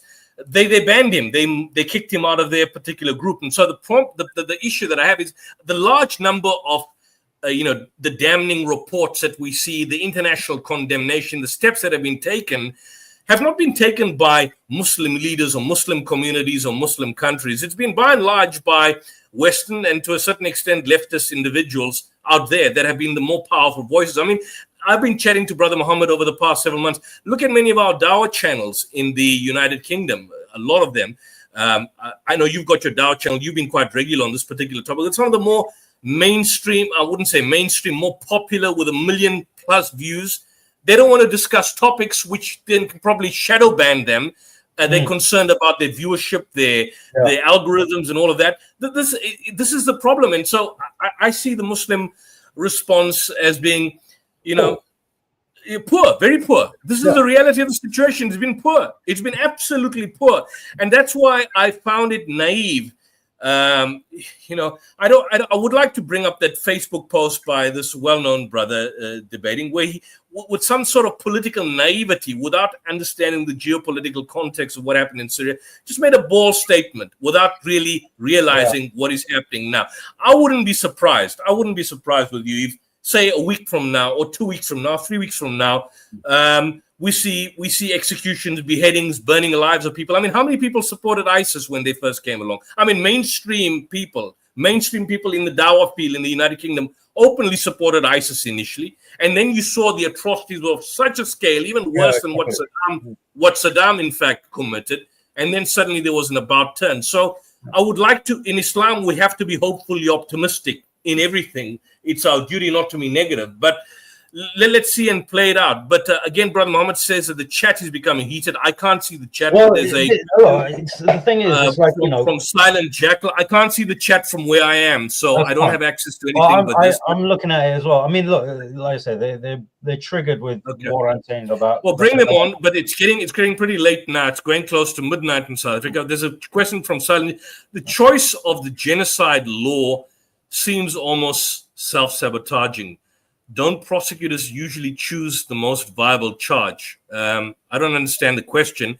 No. If you're basically saying the genocide law is determined in accordance with the Genocide Convention, there are 5 criteria for an act that is committed to fulfill the definition of genocide. And if you can at least show at least 2 or 3, not necessarily all 5, then you could fulfill the test for genocide. Don't prosecutors usually choose the most viable charge? I don't know if you mean on an individual level or at a level. Firstly, there's two aspects. The ICC is a different body. The International Criminal Court has jurisdiction over individuals, and individuals can certainly lay complaints against other individuals, and you can be charged and arrested for war crimes. The International Court of Justice has no such power. It cannot authorize or issue arrest warrants. It can, in principle, only deal with, and we can go into the Rome Statute, conflicts and disputes between states. And it can make certain deliberations as to whether a state is committing genocide or not committing genocide. Once that is determined, then the ICC could potentially kick in targeting certain individuals based on the principle of command responsibility that, look, as a result of your statement or your action or your command responsibility leading to a soldier committing X, Y, and Z, therefore, an arrest warrant should be issued and you should be tried before the International Criminal Court. But the International Court of Justice cannot try an individual, cannot arrest an individual, cannot authorize the arrest. Once a decision is made, let's assume they make the decision, Israel's committing genocide. Well and good, Israel is damned. But then that has to then go to the General Assembly, and a resolution has to be adopted in terms of what should be taken. Generally, it should be military intervention against a state that is committing genocide. But for military intervention to be authorized, it has to be then going to the UN Security Council. When it goes to UN Security Council, once the Security Council makes pass a resolution, then the United Nations can put forth troops on the ground and they can get involved. The problem for us is that the Security Council is dominated by these 2 Western powers, the United States and your country, that obviously inevitably vetoes. So it's a never-ending circle. So I just want people to make clear that the fact that it declares that genocide, it'll be a moral victory, it'll be a Pyrrhic victory, and that Israel will, for the rest of our lives, be associated with genocide. It'll be a pariah state. It'll be rubbished in the annals of history. Whether any physical actions could be adopted as a result of the deliberations or the final ruling, that is still left to be seen. So I don't have a magic ball to basically question or predict the future. The choice of the genocide law seems to be almost self-sabotaging. I don't know what you mean by that. I think you need to more clarify in relation to your point. We have to remember that this whole system that has been set up is a show. So even when it comes to backfire, it's not self-sabotaging, because even if the laws end up going against the very people who set it up, there is, at the end of that whole show, there is the vote and the veto, which means no matter how much you try to get it through the system, even if you get it all the way, all someone has to do is raise their hand, sit in a chair and say veto. And that's it. It stops. Yeah. So it's and we've seen that. We've seen that so many times. 4 times. So, I made it very, very clear, even on my streams, okay, in terms of who our enemies are. The Rafida are worse of an enemy than the Jews. Clear, plain and simple. But, okay, and the tyrant and the tyrant rulers, may Allah guide them, okay, this is a reality that we have been told will happen, okay? Now, the thing is, what do you do when you have 2 enemies fighting each other? You want to maneuver the battlefield in a way that you have your best interests militarily. So what do you do in this scenario? You have Hezbollah, you have Hamas, you have Israel, you have the Jews actually. Then you have the United States, you have the United Kingdom, you have the dictators like Bashar al-Assad, and the countries surrounding Palestine, how do you play this battlefield in a way where you have multiple enemies as well as your brothers and sisters? And so how do you play this field? That's something we need to think about. And the statements that I've made, people thinking I'm being inconsistent. When I say I don't want Bashar al-Assad to be in power, that's true. I would rather have someone else. But in the current state that it is in, should he come back to be the enemy that we have, that is an important chess piece on the board to block another move? Yeah, I think so, militarily speaking. Because in the same way, I say about Hezbollah and the Houthis, I'm bloody happy. Now, I hate the Rafida. I know they killed Muslims as well, but I'm happy that they're doing what they're doing because they are fighting the Jews. Now, do I care if any one of the Houthis die? No, I don't, because they're our enemy as well. But I'm hoping that they kill some Jews as well on the battlefield. You know, so this is the thing. So if Bashar al-Assad comes back and becomes that blockade again between Syria and the Jewish plan for a greater Israel, then that's a good piece to have on the battlefield. Now, if he gets killed in the process, I don't care, because of course he has done several crimes. But we need to install someone. Us as the Muslims, we need to install this question that the West immediately jumped on. We need to install someone in Syria. This is the question that we as the Muslims need to ask. Okay, Bashar al-Assad is gone, alhamdulillah. Fine. Who do we put in place now? Because we can't have al-Jalani there. We can't have him. Yeah. I think this is an interesting point. And by the way, I follow democracy. Now, Amy Goodman is phenomenal. Syrians are celebrating the fall of Assad. She interviews the scholar, even as a bigger picture, he says, his grim scholar Bassam Haddad. This is the point that he made. The fall of Assad's 50-year regime, this was the comment, whilst the regional and global implications are not good, as Israel in particular celebrating the loss of Assad's material support of the Palestinian Lebanese army, Haddad says the immediate relief of those suffering under Assad's totalitarian regime should not be ignored or invisibilized. That's correct. And so that needs to be important. So he goes into this entire thing, but he makes the important point, Judge. There's one point which he says, where's this particular issue? He makes the point which we've been discussing. And by the way, both myself and Brother Yemeni, we may have different issues on this particular point, but I think we're quite clear on this issue. Here's the point. There's so much trepidation in Syria. There's so much trepidation in Turkey by the US. But the questions right now are it's very difficult to recognize where things are going. And he goes on to say, but we do know that the United States and Israel are extremely comforted right now. Israel yesterday on Channel 13 called what happened an accomplishment. So I'm saying that, look at it from this side here. Why would Israel call something an accomplishment? And this accomplishment is something that will allow Israel to move forward with its genocide in Gaza along with the United States. The United States is not just complicit, it's a full partner in this genocide. Much bigger issues will come to fore in the weeks. And the jubilation, which was important today for the people who have been under the boot of the regime. And this was a brutal regime, no doubt. And I've seen the killings and the murder. I mean, they were satanic in many more ways than anything else. So there's jubilation, and the people have a right to be jubilated. But he makes a point, we cannot underestimate, no matter how concerned you are about imperialism, this has to be recognized.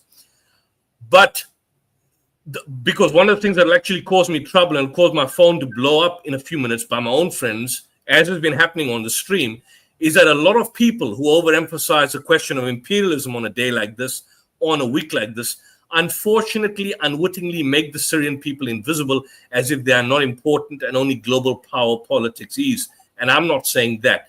Despite the fact that, yes, we can analyze what has happened is a triumph for global power, like the United States for imperial designs, for conservative Arab states in the region, for normalizers, forget even Iran or Hezbollah, in the region to these kind of plans that are just not about land theft and political domination, but also about economic plans and prescriptions that will empower the working class in the region. So Amy Goodman then asked, can you talk about HTS and whether you believe it will be one of the leading partners in a new Syria? And he says that, honestly, HTS, first of all, wasn't in complete control. There are various groups in Idlib that were actually controlled. I do not think HTS will ever singularly rule Syria. There's something on which there is a regional and international consensus, if not domestic consensus. Despite everything, we see Syrian societies amongst the most secular of Arab societies. And he makes the point, more particularly, is the fact that this is the point which I raised.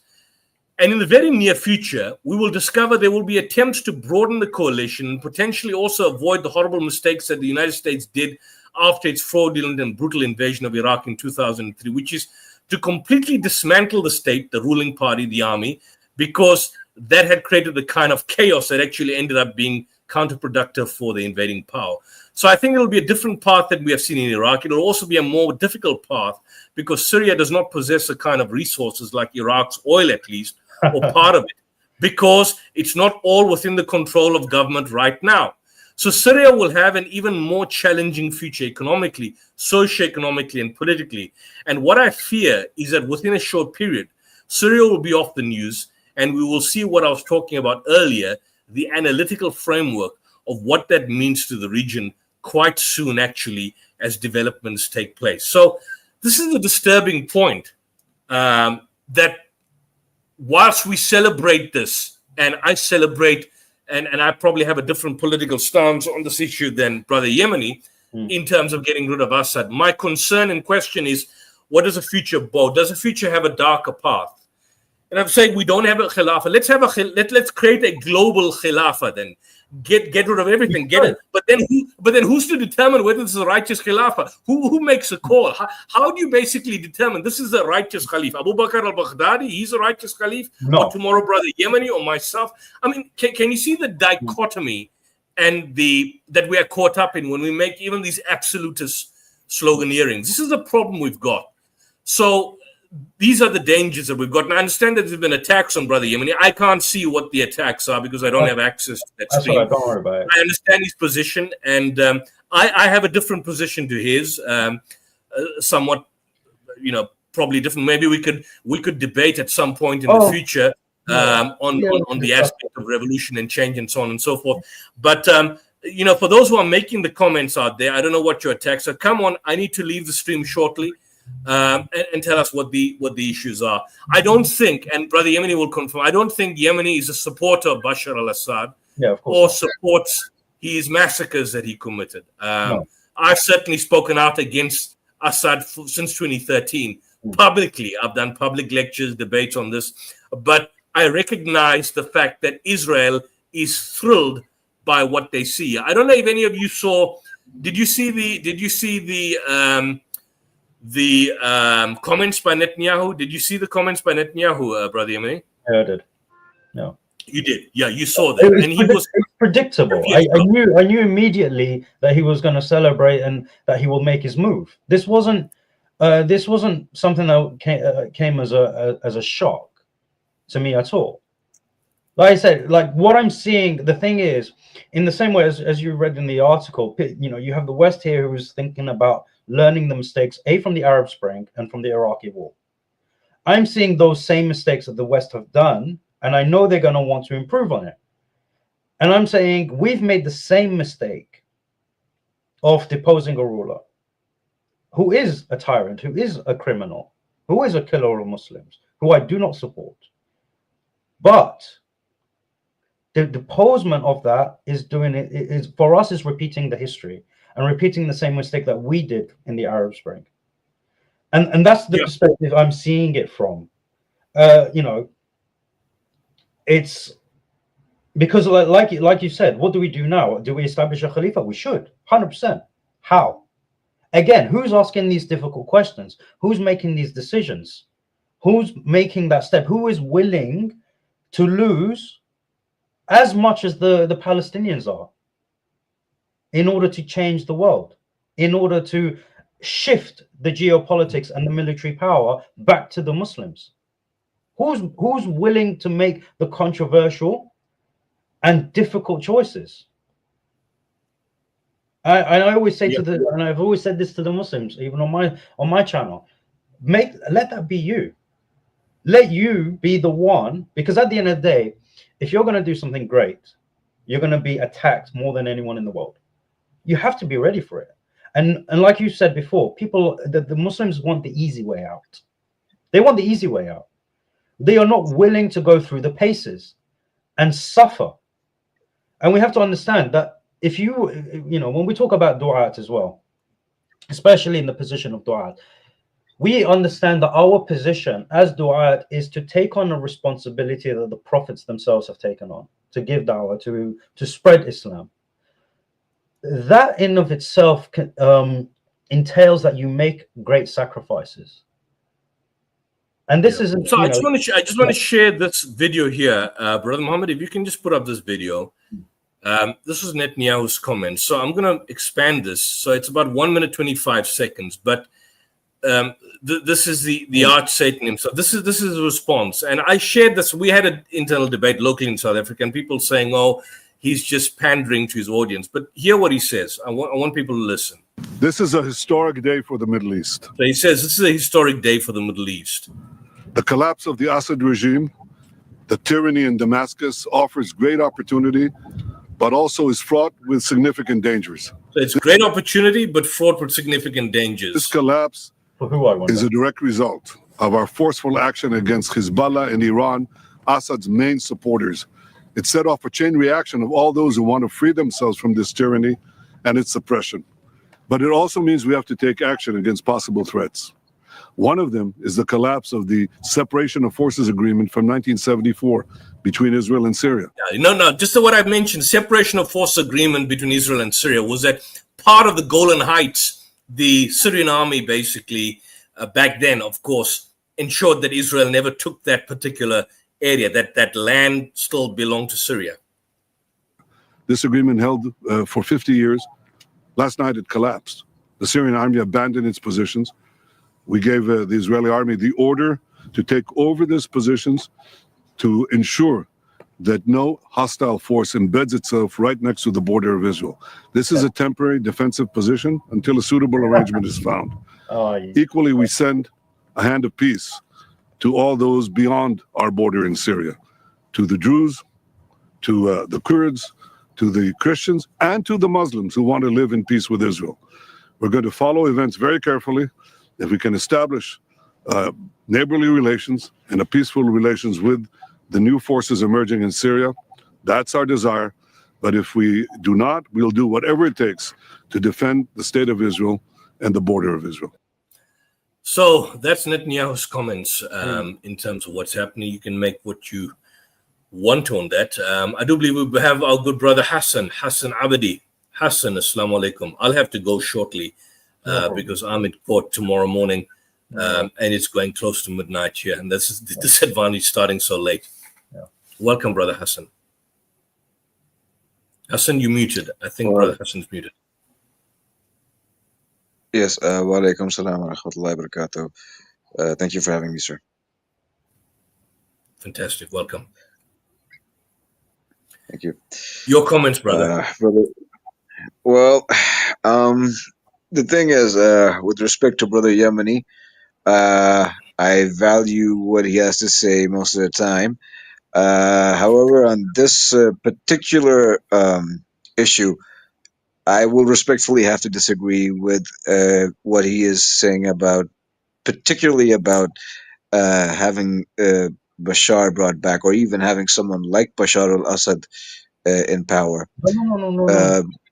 No. Not having someone like Bashar al-Assad in power. Let me clarify.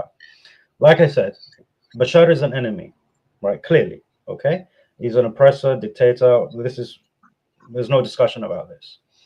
In terms of playing the field of war, where is he best positioned in terms of military strategy?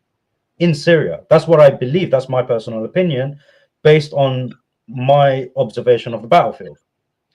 The reason, and I said, because I'm talking about this moment in time. Now, if there was another person who could replace Bashar al-Assad and actually look after the Syrian people, of course, that's a better option. Unfortunately, at the moment, you have two options.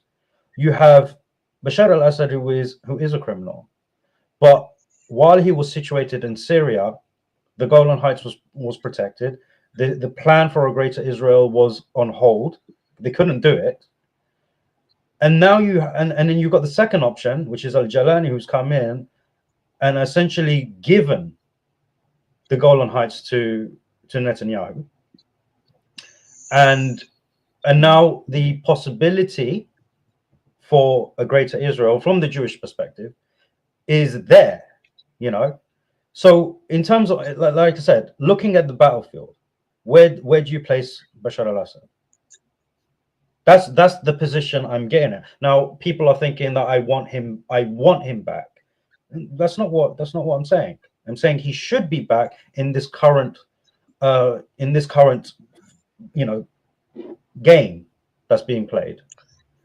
And the other thing is as well, though, when people are talking, you know, you got Amr in the chat, who's talking about the 600,000 that have died and the pictures of corpses and everything, thinking that, you know, I've gotten, you know, it's very easy for me to say that. At the end of the day, war isn't about emotion first and foremost, because for me, I say the same thing about the Houthis. Okay, now the Houthis are a recent Shia group, okay, in terms of the Yemeni history, but thousands upon thousands of Yemenis have died at the hands of the Shia in the history. Yemeni history is not that known, but the part of the reason of the divide of the north and the south is because of the Shia kings that we've had in the past, who have been killing Sunni Muslims. So I know all about, you know, the oppression of Muslims within my own country and how many people have died. But do I now say that I don't want the Houthis to fight the Jews? No, I don't. I say I want the Houthis to fight the Jews, because the enemy of my enemy is not my friend. Okay, this is an absolutely rubbish statement. Okay, the enemy of my enemy is not my friend. Okay, the enemy of my enemy is a useful tool that I can use on the battlefield to preserve the lives of those who are my brothers. That is how I'm seeing it in terms of the battlefield. I just want to make one other point as well, because I have to leave shortly, and I did tell Murad Mohammed, is that when you look at the dynamic of what is happening in terms of the Palestinian resistance, the resistance is by and large comprised of solely, three major factors. And I don't even think Iran has been very insipid. Iran directly as a country has been very poor in its response. But if you look and identify three groups, they've been Hamas, they've been to a limited extent the Palestinian Islamic Jihad, which is both are Sunni outfits. They've been the Popular Front for the Liberation of Palestine, which is a Christian Marxist outfit, but not as active as Hamas or as powerful as Hamas. And then, of course, you had the Houthis and Hezbollah. And whilst Hassan Nasrallah did make a point, and he has made a point, and I never used to listen to his articles until Norman Finkelstein told me that he used to study his transcripts. And in his transcripts, he does put forth the idea that he, at the very least, appeared to be non-sectarian. Now, whether he was indeed non-sectarian internally, I don't know. Maybe it was an insincere posturing on his part. One thing that I do know that the Houthis and Hezbollah were in fact sincere about was their sincerity in directly resisting Israeli belligerency. I don't think there's a debate on that. I don't think you can debate the fact that Hezbollah and the Houthis, as an example, and even to a limited extent, Iran as a power, although it was very muted in its response when it was attacked, but Hezbollah at the very least and the Houthis have been resilient in their open opposition to the Israeli regime and supportive of Hamas. Very little could be said of any of the other Muslim states around that. And to a certain extent, to a limited extent, Bashar al-Assad gave some sort of buffer to Hezbollah, and that buffer has now, of course, collapsed. Yeah. So I don't know if that is Brother Yemeni's position, but that would be my assessment in relation to what the situation is in the Middle East. I mean, none of the other nations, Saudi Arabia, or I mean, although they've probably made proclamations, Qatar had Hamas, or the Emiratis. None of them. I mean, the Israeli soldiers go to the Emiratis. They go to Dubai. I mean, none of the other major Muslim countries have been resilient. You don't have a situation of Muslim armies coming in. It's these non-state actors, two of whom happen to be Shiite, that are basically part and parcel of the resistance. And whilst we could doubt their sincerity when they make the claim that they are non-sectarian publicly at the very least, but we cannot challenge their sincerity when they basically stand up against Israel. So I believe Hezbollah's policy was to eliminate the state of Israel. I support that. The Houthis as well. Yeah. So there's no issue with regards to that particular point. So I think that's the argument you're making, Brother Yemeni. Yeah, that's the same. I mean, you're more articulate than I am. But yeah, that's exactly what I mean. But in terms of sincerity, the only thing I would change there is in terms of the sincerity. What is it to bring down the Jewish, the Israeli so-called state? Yes, from the Houthi and the Hezbollah perspective, I don't think Iran has that intention, because if they did, they could do more. But is Hezbollah doing it for the sake of the Palestinian people? I don't think so, because Hezbollah was created shortly after the Israeli-Lebanon war in '82. So is it really for Palestine? I don't think so. I think it was more to defend the Lebanese. And the Houthis as well. We know of the Israeli strikes in the Houthi regions within Yemen.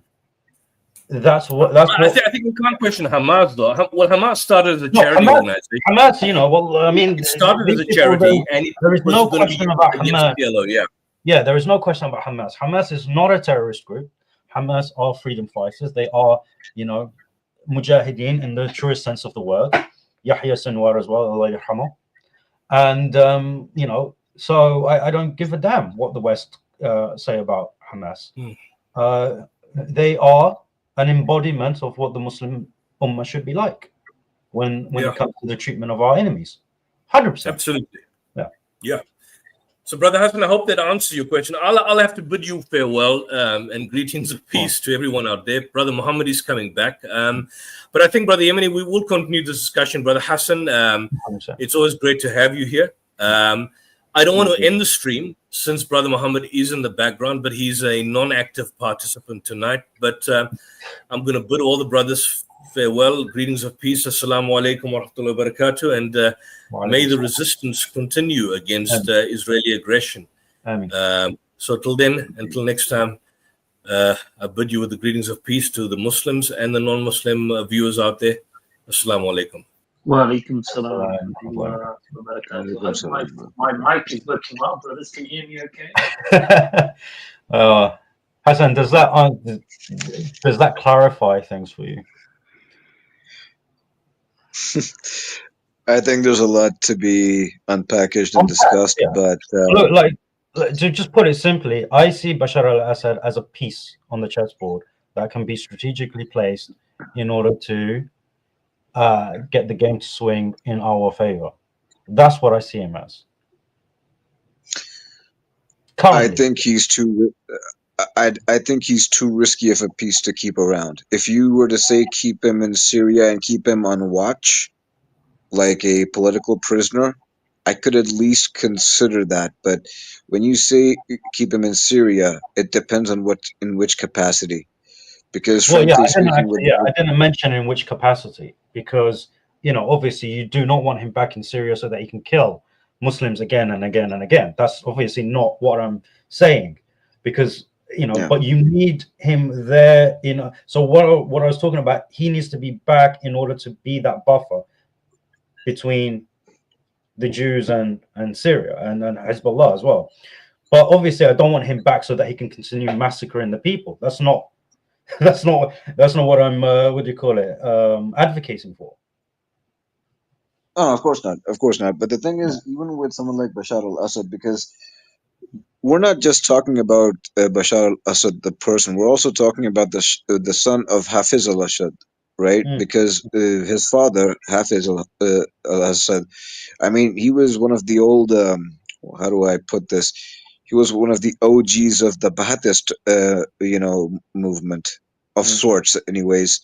So that mindset, in some way or another, did carry forward to Bashar al-Assad himself, and we can see that in his actions. Um, before, before, of course, he fled to before he fled Russia, yeah. outside the Middle East.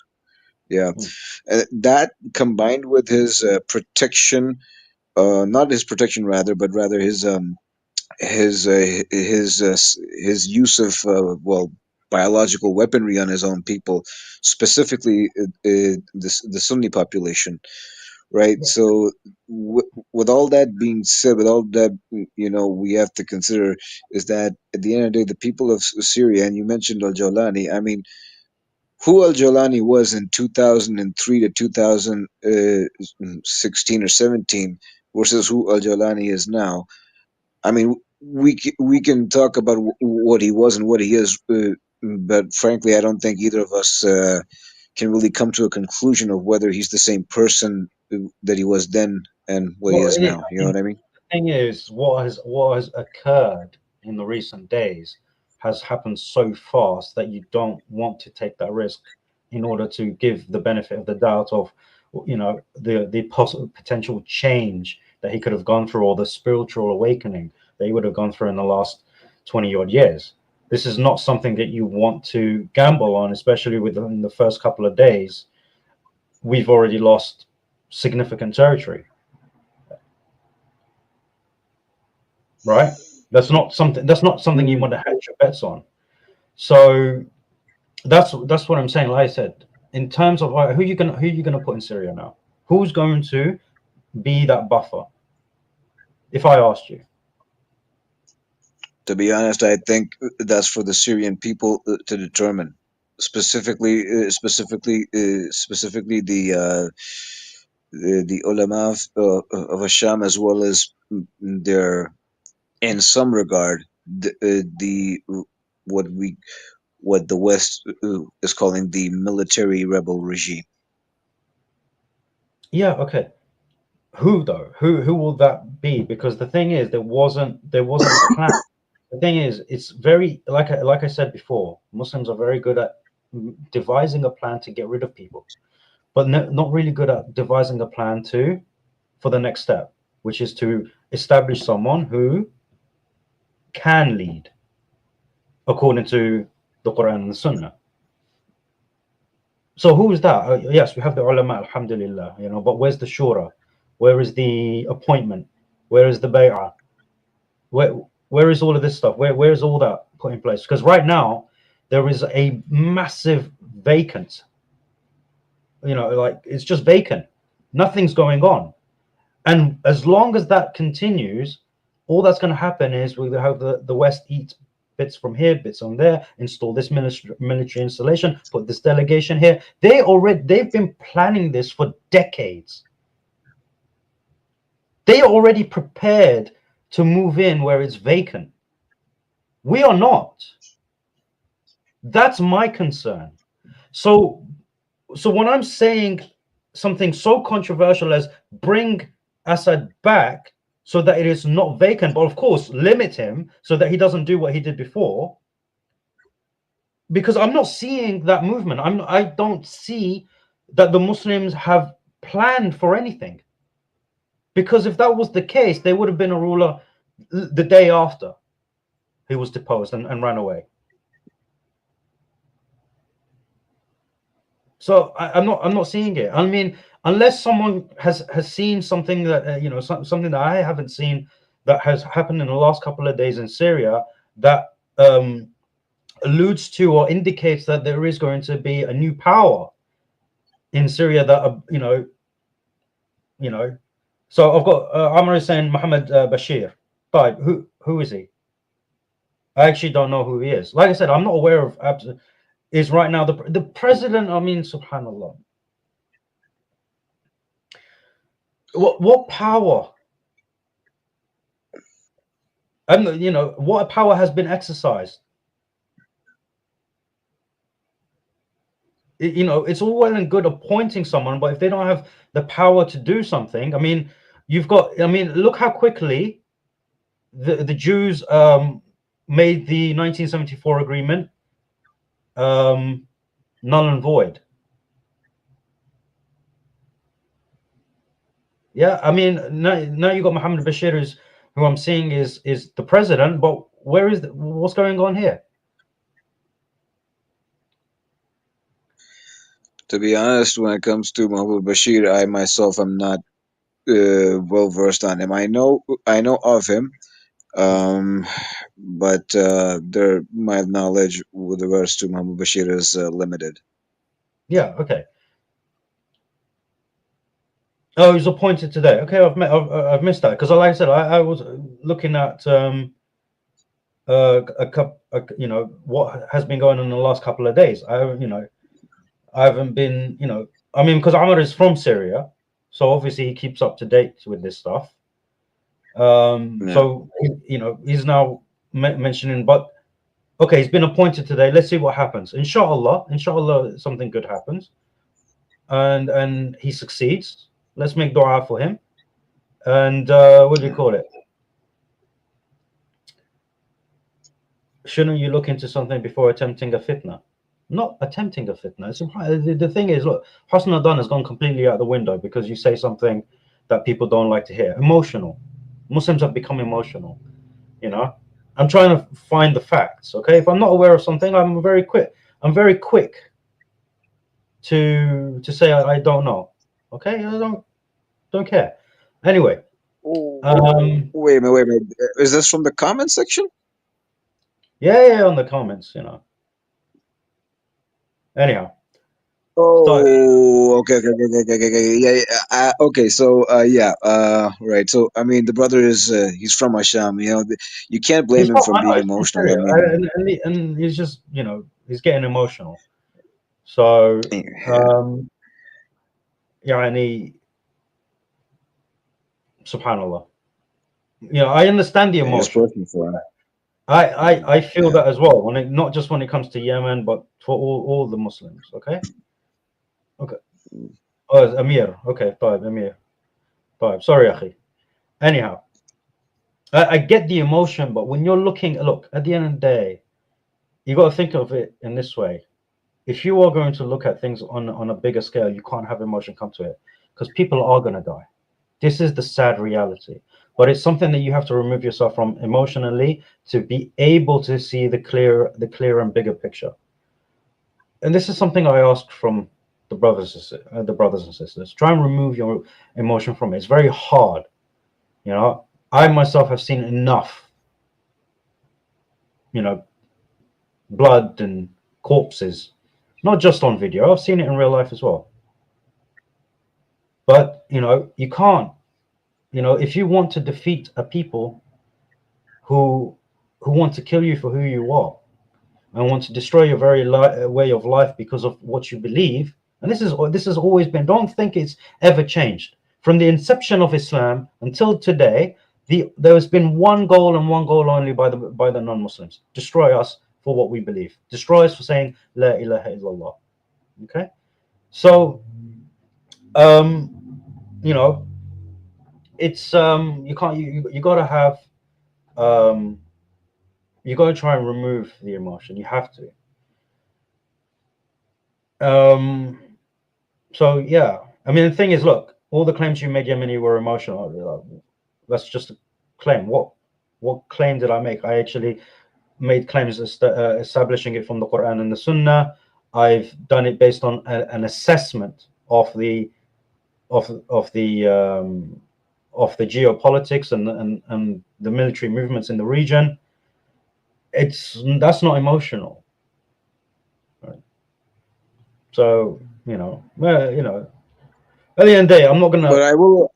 Yeah. No, but I agree with you on one thing. This statement coming in from Netanyahu, I half expected it. I honestly thought it would be phrased differently. considering his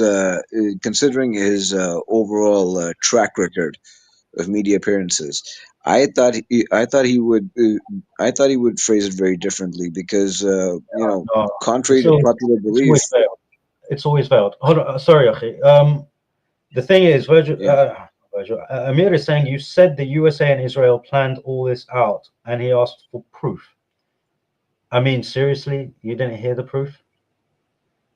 You didn't hear how this has all been happening throughout the thing?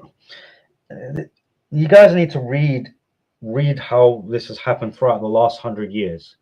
If you look at the history of the West in the Middle East in the last 100 years, you'll see that's exactly what has happened. And that is exactly what they tried in Afghanistan. They failed. They tried it with the Arab Spring and they failed. Even when they were commenting on it today in British media, they said that the Arab Spring failed. We weren't able to do what we needed to do. Okay? No, of course, the US didn't want the Taliban ruling Afghanistan. That backfired. Okay? So, okay, wow, I don't know what the Alawites are. I don't know everything. SubhanAllah. And yes, I'm telling you to read what's going on, what's happened in the last 100 years. That's a different subject. Maybe I know more about what happened in the last 100 years compared to you, and you know more about the Alawites than I do. It doesn't matter who knows more. We both need to learn. The Muslims should continue to learn. Okay, and yes, the US is not powerful or smart.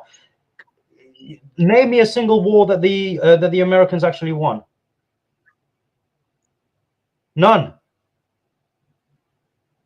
Right? Habibi, if you don't want to learn from me, that's fine. There are better people to learn from. Well, anyhow. But that, look, like I said, this is my assessment from seeing what's been happening. Okay. Oh, Arab Spring was spontaneous. No, it's not. It hasn't. Anything but spontaneous. Exactly. Exactly. Anyway, I mean, it's people. The people in the chat think the Arab Spring was spontaneous. I mean, what can I say? Inshallah, just go and look it up. I'm not. Look, if you don't believe me because of what, look, okay. I think a better example to give them is Iraq. Have them look at Iraq. That gives you more. I think it tells us more about the operations of the West in the Middle East in the global South generally than any other travesty that's occurred in the last 100 years in recent memories anyway. Yeah, the last I think Iraq actually tells us more than anything else. Yeah, the last 20 years was simply an acceleration of things that were put into place way before. Like, when we talk about Palestine, we talk about 76 years. It's not been 76 years. It's been almost 200 years. But people won't talk about the previous 100 years. They won't talk about the things that happened before 1947. They won't talk about what happened in 1917 and what happened in 1883. What happened before that? How many times the Jews actually tried to get a hold of Palestine since they lost it to the Babylonians? Yeah. Well, the thing is, people think that it's only 76 years. The reason why the Jews talk about the 3,000 years is because they've been trying to get it back for 3,000 years.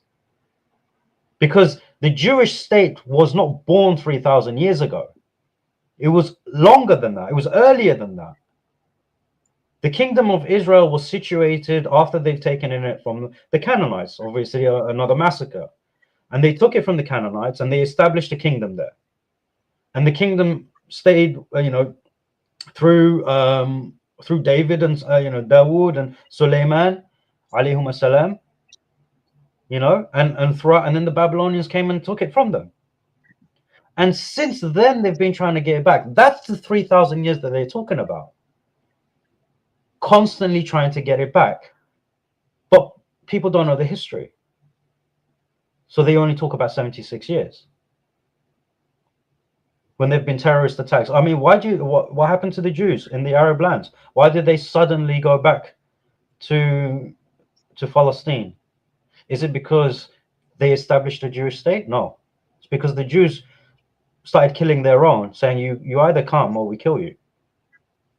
Because they needed the numbers to oust the Palestinians.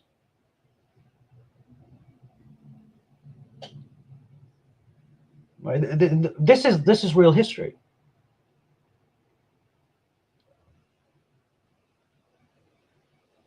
You know, so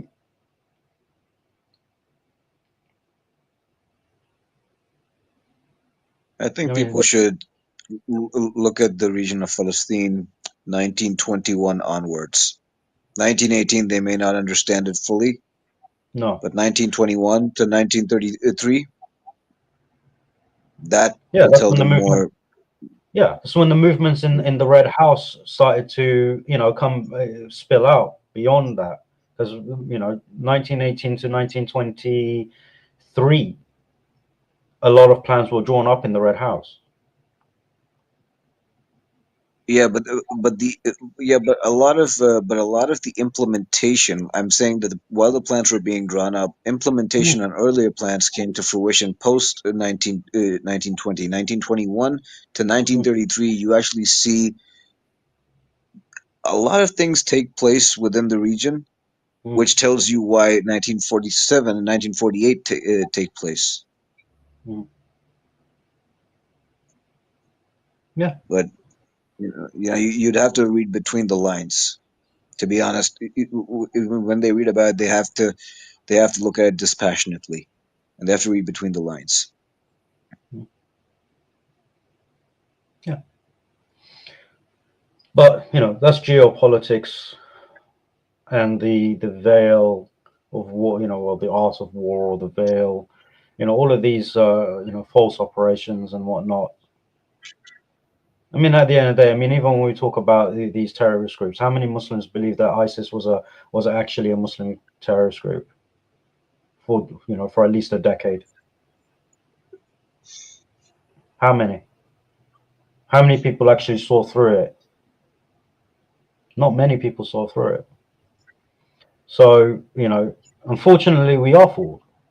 The Muslims are very easy to fool these days. But we need to go back to the days where we don't get stung twice and learn from our mistakes. Like I said, I'm reading things in a way that's very different. But I try and keep emotion out of it. I try to see the patterns.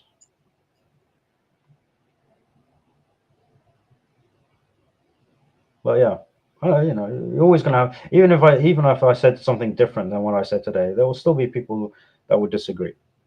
It's just the way this thing works. But how do you move forward? How do we move forward as the Muslims? I'm talking as the Ummah. That's the question we need to ask. What's the next step? We've lost the Golan Heights. What else are we going to lose before we realize? When we talk about Muslim lands, alhamdulillah, Islam is in every single country in the world now.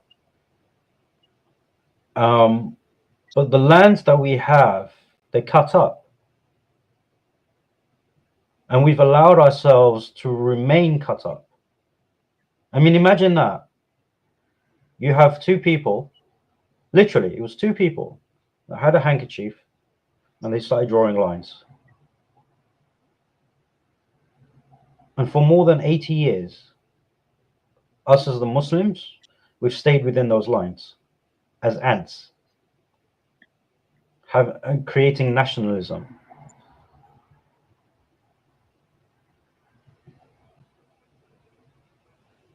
Isn't that true?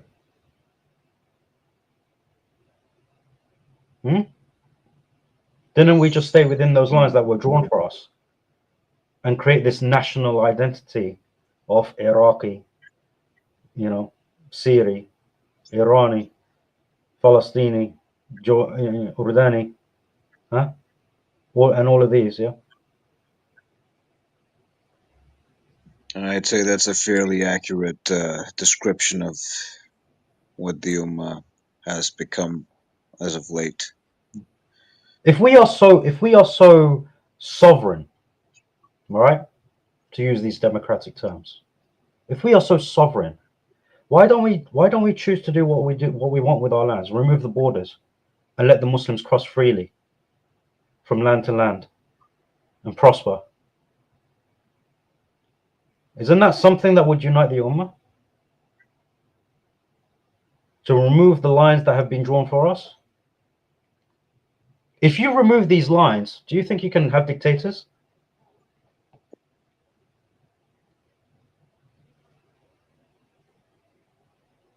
If we are going to learn from a lesson, why do we not learn from when the Khalifa were in power, when there were no borders, and when there was a rebellion, there was a single army to squash that rebellion, to not allow oppression across the land? Because right now, obviously, the stage has been set. The stage has been set. And there is a certain reality, there is a certain status quo that we have to deal with at the moment before we can return it back to that time period and be able to remove the borders and stuff like that. But at the moment, you have like Egypt, the border with Gaza. Now, why do they,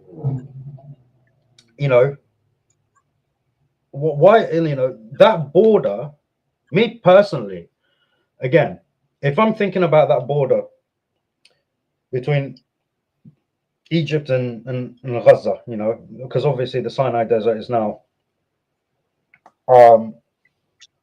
something that we can use as an access to the Levant. I still reel back from the 1967 war, where, we've just completely got demolished in a couple of days, and where has the zeal been from the Muslims? Like in the time of Rasulullah, when we won at Badr, the next year, Quraysh came back for revenge at Uhud. Why didn't we do the same thing when we were defeated in 67? Why did we not go back in 68 as revenge for 67? But of course, being on the right side of history. Why not? There has never been a coalition since then that was worth anything. The Oslo Accords, Arafat, Allah yarhamu. He did a great thing by rejecting the Oslo Accords. But he didn't, the military resilience that he could have had, he could have emulated Omar Mukhtar in that sense, because Omar Mukhtar didn't take any deals from Italy or from Mussolini, right? He just was like, no, you're trying to offer me my own land, as if it's like that's a deal. No, not having that. I'm going to fight you to the end. Arafat wasn't quite like that. He did the first step, which was a great thing. He denied the Oslo Accords. He didn't go for it. But the backup to that, the resistance to that, it's it wasn't quite there. But there is a weakness in the Ummah that has to be addressed. And someone has to start it. Someone has to take that step to put himself in harm's way, because he will be inevitably, and try and bring the Ummah back together. That's the way forward.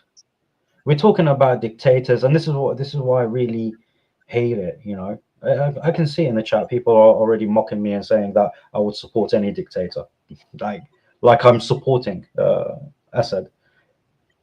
But subhanallah, see, the thing is, and this is when the blindness occurs among the Muslims, when they have this particular mindset about a particular individual, that's it, they shut off. I say I want to use him as a chess piece in the field of battle. He's essentially saying he's expendable, and they're like, oh no, you want all the dictators. Suddenly I want all the dictators. Subhanallah. Okay.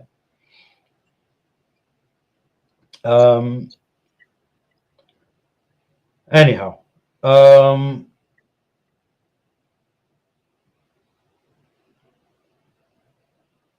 yeah, I mean, I don't know what else to say, really. Yeah, alhamdulillah. Assalamu alaikum.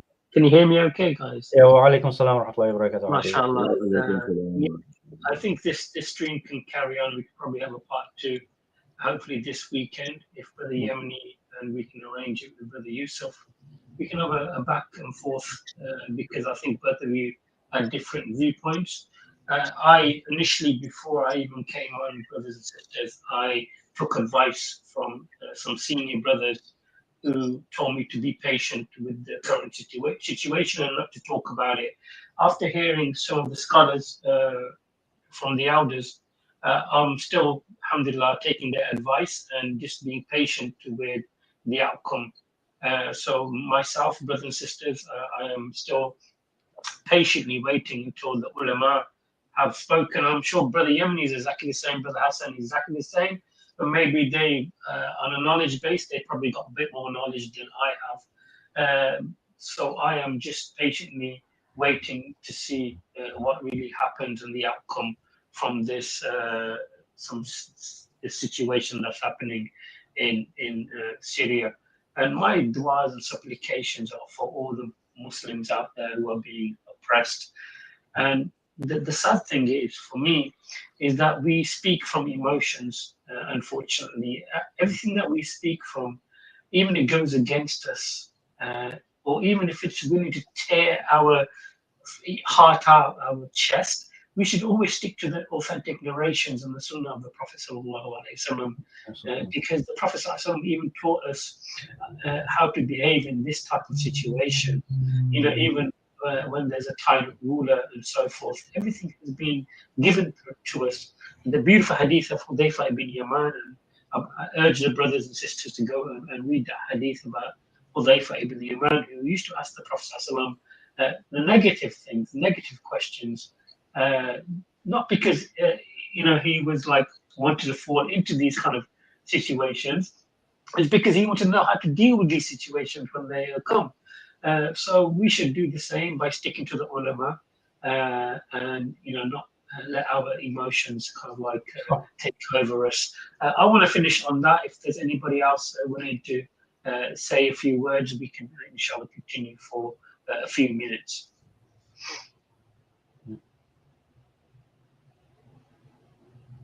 I hope my sound was okay. Yeah, it was okay. It's better now. Oh, is it? Okay, alhamdulillah. Jazakallah khair. Yeah, Brother Yemeni, mashallah, it's nice to have you on. I really appreciate it, mashallah. Brother Hassan, jazakumullah khair, and everybody else in the chat, I really appreciate your participation, I should say. I've got a bit of a man cold and all, so I'm a bit under the weather. May Allah make it easy for all the Muslims, sisters. Please, the dua is such a powerful tool that we have, and we have to implement it. Half of us in the chat and half of us who watch the stream, majority of us don't even pray 5 times a day. We are very, very lazy in our own ibadah, but when it comes to political and worldly issues, we seem to be right up there. We seem to be right up there, giving everybody fatwas and so forth. But my advice, as I said from the beginning, is stick to the ulama and be patient. And as Hassan al-Basri used to say, the Shabab always used to run with their swords. They used to run, quickly grab the swords and just want to fight. So Allah subhanahu wa ta'ala left them to their swords, and all of them meaning the Shabab, were destroyed because they were too hasty in making their choices. So my advice, Ikhwan and Akhawat, is to have patience on this matter. Inshallah ta'ala. Jazakumullah khair.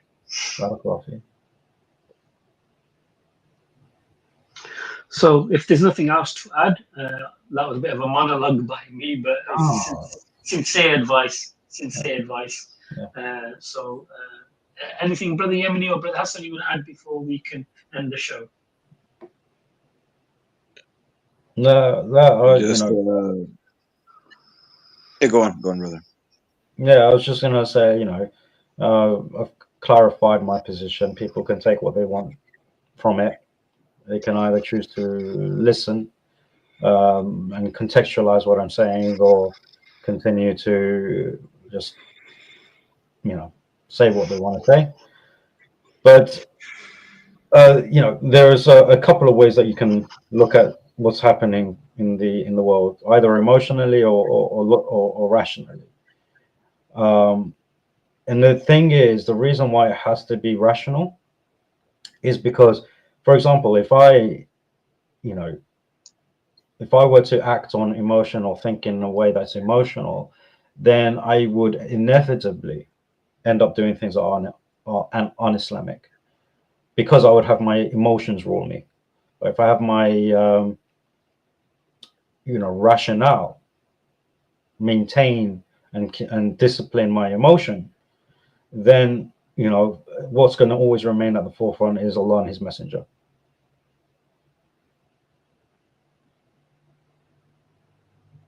That's it from me. Jazakallah khair, Habibi Yemeni. Brother Hassan, final words to you, inshallah, and then we can end the show. Just a reminder to the brothers and sisters in the audience.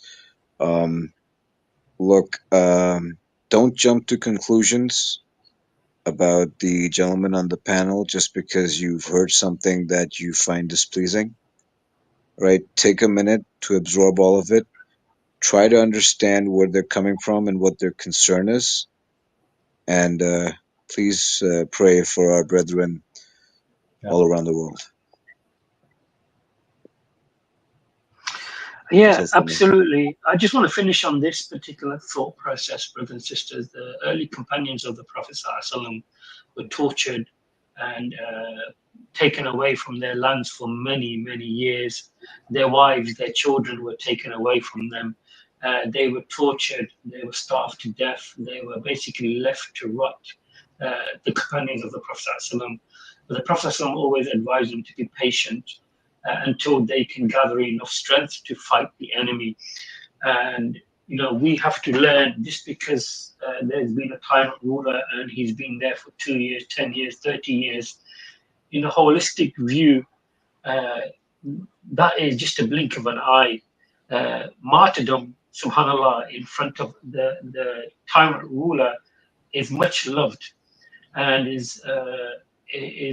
you will receive a higher rank in paradise, the one who goes to the ruler, and then the ruler basically kills him or murders him. He died as a martyr, if he goes to advise the ruler. So brothers and sisters, hopefully I'm sure that hadith is authentic, and Brother Yemeni can also maybe correct me.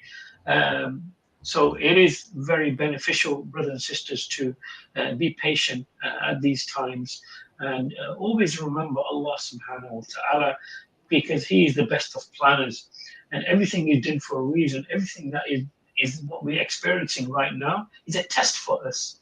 Every time we go onto X or we go onto social media site, there's always some type of 30-second type of video clip that seems to push us away from the truth, or takes our thought process to a different place. So brothers and sisters, stay away from these negative feeds and disinformation, and just stick to the Quran and the Sunnah. Stick to the books of the previous scholars of the past. And like I always mention, there's two books I always like to tell the brothers and sisters to read, because this is a circle that happens throughout the centuries, and even the early scholars had to deal with these type of tyrannical rulers. And the first book, of course, I would always recommend the brothers and sisters to read is Usul Sunnah by Imam Ahmed ibn Hanbal, rahimahullah ta'ala. He went through the same situation, if not worse. He was tortured. His arms and shoulders were dislocated. He was imprisoned. He was beaten so much so that his flesh was coming off his back, and they had to sew it. And there's no medication there. There wasn't any type of pain relief. They had to sew up in the skin on his back. And of course, the other book I would definitely recommend is Imam Barbahari's book, The Creed. These books are very, very important, brothers and sisters, because it's really history repeating it itself. And these books are there to, just like a manual you get, like a first aid manual or a guide to a city or a map. These books will navigate you through every trial and tribulation that you'll go through. So my advice to the brothers and sisters is go out and buy some very beneficial books like Imam Ahmed's Usul Sunnah and the book The Creed. Jazakumullah khairan. And that's the final thought from me. And I really appreciate brothers for participating on the show today, Brother Yemeni and Brother Hassan and everybody else in the chat. And finally, I just want to say, brothers and sisters who are in the chat, please be careful with your information that you're putting in the chat, because again, it can be very misleading. So Jazakumullah khairan, your brother Muhammad from Cover Fef, and I'm joined with my beautiful brother Habibi Al Yemeni and brother Hassan Abdi. Jazakumullah khairan. Assalamu alaikum wa rahmatullah wa barakatuh. Wa alaikum assalam wa rahmatullahi Wa alaikum assalam. أشهد أن